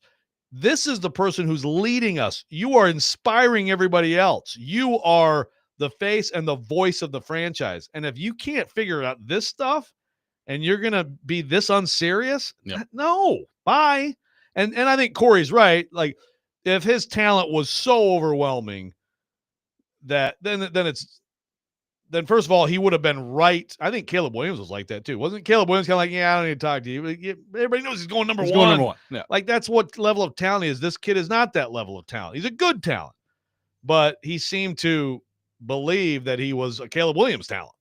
615-737-1025 is our phone number. Some thoughts I want to get to on the Titans draft class coming next, plus some breaking news in the NHL that could potentially affect the Nashville Predators. We'll get into all that as well. Robby and Rexrode, 102.5, 106.3 The Game.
Welcome back in. Robby and Rexrode, brought to you by First Horizon, Big Bank Muscle, Small Bank Hustle. Visit firsthorizon.com Get It All, live from our Busy Bee Plumbing, Heating, and Air Conditioning Game Nashville studios. Home of the $99 yearly Beehive membership where the buzz is always about great service. This is where sometimes I make a big mistake in muting Stilly on Twitter. This whole thing with him complaining about the scouts talking. I just love PK takes it to him. Then McCourty's doing the crying emoji about it. Oh, see, sometimes I miss these things. So did this ever get resolved? So you got PK and TD yelling at Stilly? Is that? I don't know. Let's did they ever resolve it? I was unaware of this until like 10 minutes ago. We need to resolve it this week, everybody. Let's all get together and have a little panel discussion. Good stuff. 615-737-1025, our phone number. A couple thoughts on the Titans draft class. So on the receiver front, they don't address wide receiver until the 4th round. And they bring in DK from Florida and a Yomanor from Stanford. And now I had it down earlier in the show, and I'm going to have to relearn that all over again. So appreciate that. You got it. But the Yomanor pick in particular, I really like. I couldn't believe he was still there where he was at 136. So I think that's a really nice pick there for the Titans. And I think he's got a little bit of juice to him. So we'll see. DK really fast. He ran a 4.34 40 at the combine. So you've got, what hopefully turns into a vertical threat there from him that can stretch the field. So I like what they did in the 4th round. That's not even to mention Gunnar Helm at tight end from Texas. So I like the skill positions and what they did in the 4th round there. They did end up trading their 2nd round pick back from 35 to 52. So they pick up Femi Oladipo out of UCLA, the edge rusher there. And they also got a 3rd round pick because of that at number 82 overall and ended up with Kevin Winston Jr. from Penn State. So, those 2 picks on day number 2. So the Friday picks, 2nd and 3rd rounds. And I keep saying Oladipo. That's not right. It's Oladipo. So Femi Oladipo. Seriously? That's what the pronunciation says. That's what the guide says. So that's what I'm going with from UCLA. Wow, I've said it wrong many, many times. So Femi Oladipo. Okay. Is what the pronunciation guide says at Cal. So that's what I'm going for. Don't quit your day job. Apparently not. So he was a guy that just started playing edge rusher this year. So you can view that a couple of different ways. Number one, you could say, all right, well, he changed positions and look at the progress he's made in 1 year to the point where a team felt good enough about him to make him a 2nd round pick at that spot. On the other hand, you could say, well, there were some pretty interesting guys that were still available, including Landon Jackson, by the way, who I loved, that were on there, that were there and available to you, and you chose to go a different way if you're the Titans. Why did you not go with somebody who's played the position more often, number one, and at a higher level, number 2, than what we've seen from him to this point? So I guess that depends on your perspective, but clearly the Titans feel like Oladipo has some traits that are there that could eventually make him into a good player. Now, how ready is he going to be to play immediately in the NFL? Because frankly, Joe, you look at their roster right now, and unless you want to start Arden Key and Draymond Jones in your 2 edge rusher spots, you're probably going to have to start him this year, and he's going to have to play a lot. Yeah, he's certainly in the rotation playing a lot. And if he's not, then I understand you think there's a lot more growth for him, but that's still not a good commentary on the pick. 2nd round, you got to get someone. In the 2nd round, especially with a team this bad, you got to get a starter. Again, I get it. If there's huge chunks of growth ahead of him, maybe unlike some players who come in the league and they're a finished product, okay, I get it. That's why I lean toward people who did it in college. So you see it, and again, we're going to see what the Bengals 1st round pick. Yeah. What traits as opposed to production, and sometimes it works out. It works out in the way of the person with the traits who didn't have a lot of production. That does happen. But I'm with you. I think there were some other players out there who had done more, who had proven more. And he's on a bad football team. Does that matter? No, not necessarily. He did play at a high level. They played in the Big Tens. They played good teams. Yeah. But I didn't love that one. And look, like for example, you go with the safety and Winston, like Corey Curtis said, you watch both those guys on film, you'll see stuff like, okay, you can see it. He hurt, he missed most of last year with an ACL.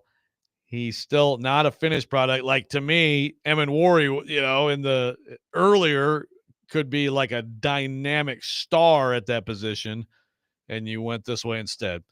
So we'll see. I think the instant impact that is demonstrated from college production was not there. If the ultimate final product that they believe they got is, then fine. Again, Dane Brugler, I'll read you what he wrote, and Dane Brugler picked this class, his number 8 class in the league, so he thought a lot of it, and he said of the Titans, quote, "They did a great job of hitting on all their areas of need without having to reach or overdraft at any positions," end quote. Yep. So, eye of the beholder, give all the draft classes a B, yeah. and let's find out in let's find out in the next 2-3 years. And then in 5 years, you know everything for sure. A lot of discussion on the YouTube chat about Xavier Restrepo, who the Titans signed as an undrafted free agent. So, number one, it is surprising to me that he went undrafted. Now, we knew when the 40 time came out that he was going to slide, and we were talking, I think it may have been with Charles or somebody, may have been Nick Baumgartner last week, about him maybe going in the 5th or 6th round, about what that could look like there. So, I mean, I guess when you start talking about 6th rounder to undrafted free agent, it's not that huge of a leap, but clearly the 40 time, I think, scared people off because the college production is there. I mean, he's the all-time leading receiver in the history of Miami. And he had a great year last year, but the 4.8 clearly scared people. Now, people on the YouTube chat are like, well, he was hurt. He had a hamstring when he was running the 40 time. Maybe he did. That's certainly what I would probably be saying if I ran a 4.8 and knew that it was going to negatively impact. But having said that, I think if NFL teams thought it was just as simple as a hamstring injury and he's really faster than 4.8, I mean, he probably would have been drafted at some point, right? Yeah, this is a good example of, are 40 times meaningless? No, they're not meaningless. Now, if you're nitpicking 4.51 versus 4.48 or whatever, get out of here with that. But yeah, if you run a 4.8, yeah, that's a little slow, especially when you're playing in the slot. Playing the slot. Now, again, you can have super quick feet and not run a good 40. Yeah, that's possible, I suppose. But yeah, if that's true, and he was banged up, then why would you ever run? Yeah, why would you ever run if you were running unhealthy and knowing you're not going to get a good number? That doesn't make any sense to me. Yeah, it seems like somebody should have advised you, hey, please don't do that. So I think where he got drafted shows that his perceived slowness hurt him. I've watched him play football. I like his chances of making this football team and making some plays. Well, it's fortunate for the Titans, I think, that he fell to where he did, where you could just go get it. Now, and now from your standpoint, like the team standpoint, if he comes in and he can't do it, then it doesn't cost you anything, right? I mean, it's an undrafted free agent that the likelihood is you're cutting most of those guys anyway. So it's better than you taking him in the 4th or 5th round and going that way from the team standpoint. If you're him, like the video was out there of him getting the call for the Titans, and I mean, you could just see it on his face. Like, he was very upset that he did not get drafted, and then the emotions kind of came pouring out after that when he knew that he was going to Tennessee. But I mean, you can tell he's stunned he didn't get drafted. I love it for the Titans to get him, bring him in with his quarterback. Like you said, doesn't cost any draft capital. This is a team, by the way, that will have multiple UDFAs on its roster when camp is over. Yep. I feel good about that one. Anthony says, surprised he ran a 4.8. He's 5'9", 180 pounds. What the hell do you think he's going to do in the NFL? We'll see. Yeah. He's very productive. Yeah, we'll see. Again, this is where the 40 time matter. Absolutely. It matters. It's something, it's a piece of information, but people use it as all information about what someone's going to do as a receiver or whatever position on the field. I don't remember what Kyle Phillips' 40 time was, but I know that Kyle Phillips' feet were so quick that he cooked everybody right off the line of scrimmage. Is Restrepo the same way? I mean, we're going to find out when he gets here, but that is more important than your 40 time. You want a hot take? Here's a hot take for you that we can go ahead and clip up that may just come back to make me look like a moron one day, and that's fine. Let's do it. There's a receiver that got drafted in this draft that I'm very familiar with at number 108 overall, and that is Dante Thornton Jr. Yep. Got drafted by the Raiders, and I'm here to tell you right now, I would rather have Restrepo on my team than Thornton. And this dude is 6'5" and runs like a 4.3 40. Oh my goodness! Yes, make sure we have that. I mean, honestly, I don't hate your take, but that's. I mean, I've watched the guy play football a lot. He's largely invisible most of the time. He can run a go route, and he can run a go. He can run fast. Yeah. Yeah. His 40 is what? I think it's 4.3 something. 4.3. Yeah. 4.3 something for a 4.8 guy.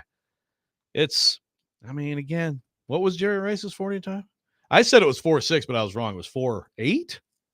I think it's 4.7 something. 4.7. Jerry Rice was 4.7. Dante Thornton ran a 4.3 40 flat. 4.3, which is just it's an incredible time. But again, I've watched the guy play a lot.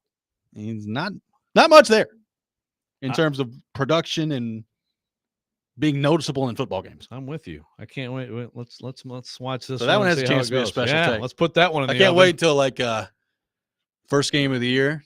I'm watching the Raiders highlights come on. I'm like, man, who's that guy running? Oh wait, it's Dante Thornton. He's just torching everyone. Gino's like, he's my first play of the game. Yeah. He's my skinny DK Metcalf. Like, wow, that guy's real fast out there. Lance says Kyle Phillips 4.58. Yeah, again, Kyle Phillips isn't a good play. I mean, Kyle Phillips couldn't stay healthy, couldn't catch punts, but that's not a great 40 time. It is a guy who could get open. Can you get open in the slot? Then can you catch the ball? We're going to find out. Yeah. 615-737-1025. Yes and yes. Our phone number. I'm just saying that's probably more of a commentary on how down I am on Dante Thornton than it is just a ringing endorsement of Xavier Restrepo. But still, I stand by it. I love it. 615-737-1025. Our phone number. More thoughts on the Titans draft class coming up next. Plus, there is some breaking news in the NHL that could potentially affect the Nashville Predators. We'll get into that. Robby and Rexrode, 102.5, 106.3 The Game.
Welcome back in, Robby and Rexrode, 102.5, 106.3 The Game. Got some tickets to give away to see Shinedown at Bridgestone Arena on Saturday, May the 10th. Be caller 5, 615-737-1025.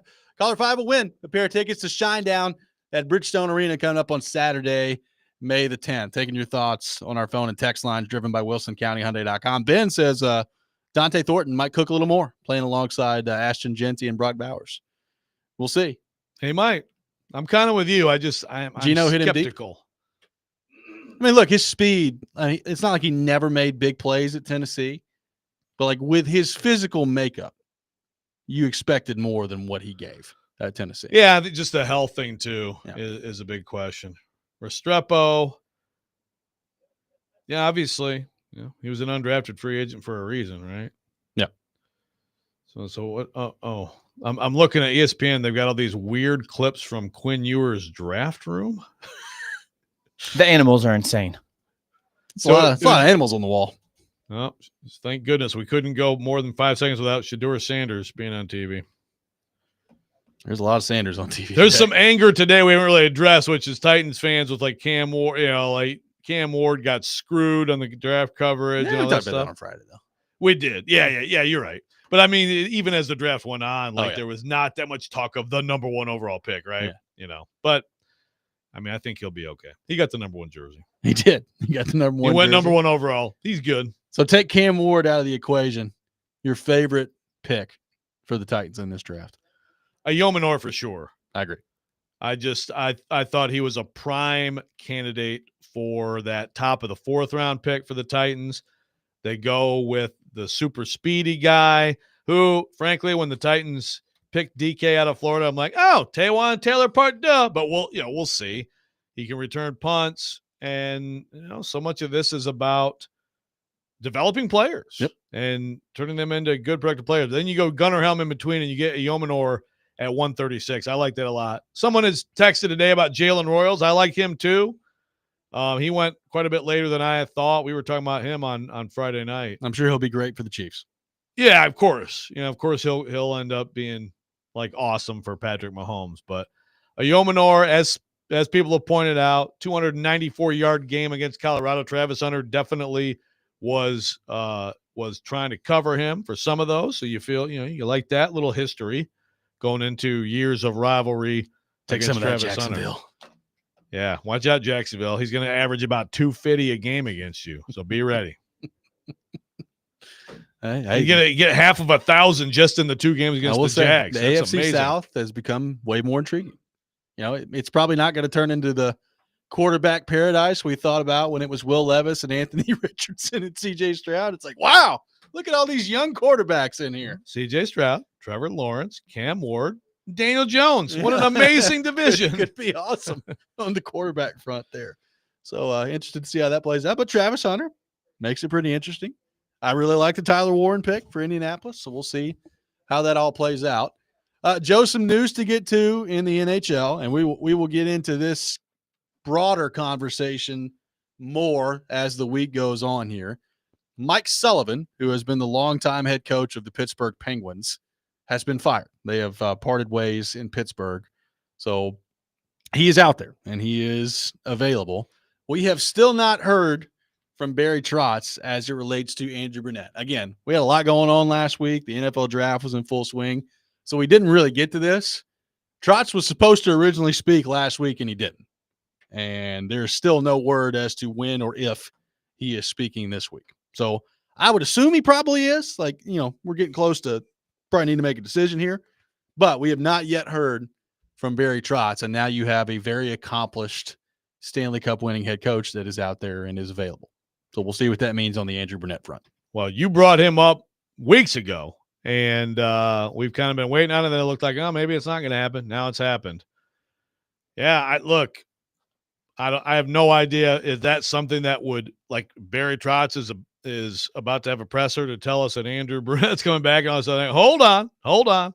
I've changed my mind. I don't know, but I feel like, as we've talked about a little bit, all of this seems to be trending toward maybe the exit interviews didn't help Andrew Brunette. Maybe that's a little more likely that he's not the coach next year. I mean, I think the exit interviews clearly did not help. If Marchessault in the exit interview was anything like what he was with the media, I think it probably does not help. Yeah, he probably didn't like scale it back for the not with the camera in his face part. Yeah. So, I don't know exactly what it's going to mean, but look, there's still the Rick Tocchet situation in Vancouver to figure out what's going to happen there. And if he does become available, how attractive is he to the Predators? And Mike Sullivan being out there, like, look, I doesn't necessarily have to be him, but I've talked about this before. Like, if you're going to make a coaching change, that type of guy is who I think they need when it comes to the veterans they've got on their roster. Somebody that gets through to them and that will certainly have their respect. So we'll see. Very good coach. Would he want to come here? That is another question, because you can look at this situation right now if you want to from the outside in, looking at the coach and looking at the top six and the age and all that, and say, yeah, I don't know, man. There may be something else that's better out there. So, and he will have some options, suitors. So we will get into that as the week goes. A lot to get to this week. Appreciate the participation today. Chasing Big Joe is coming up next. You're listening to 102.5, 106.3 The Game.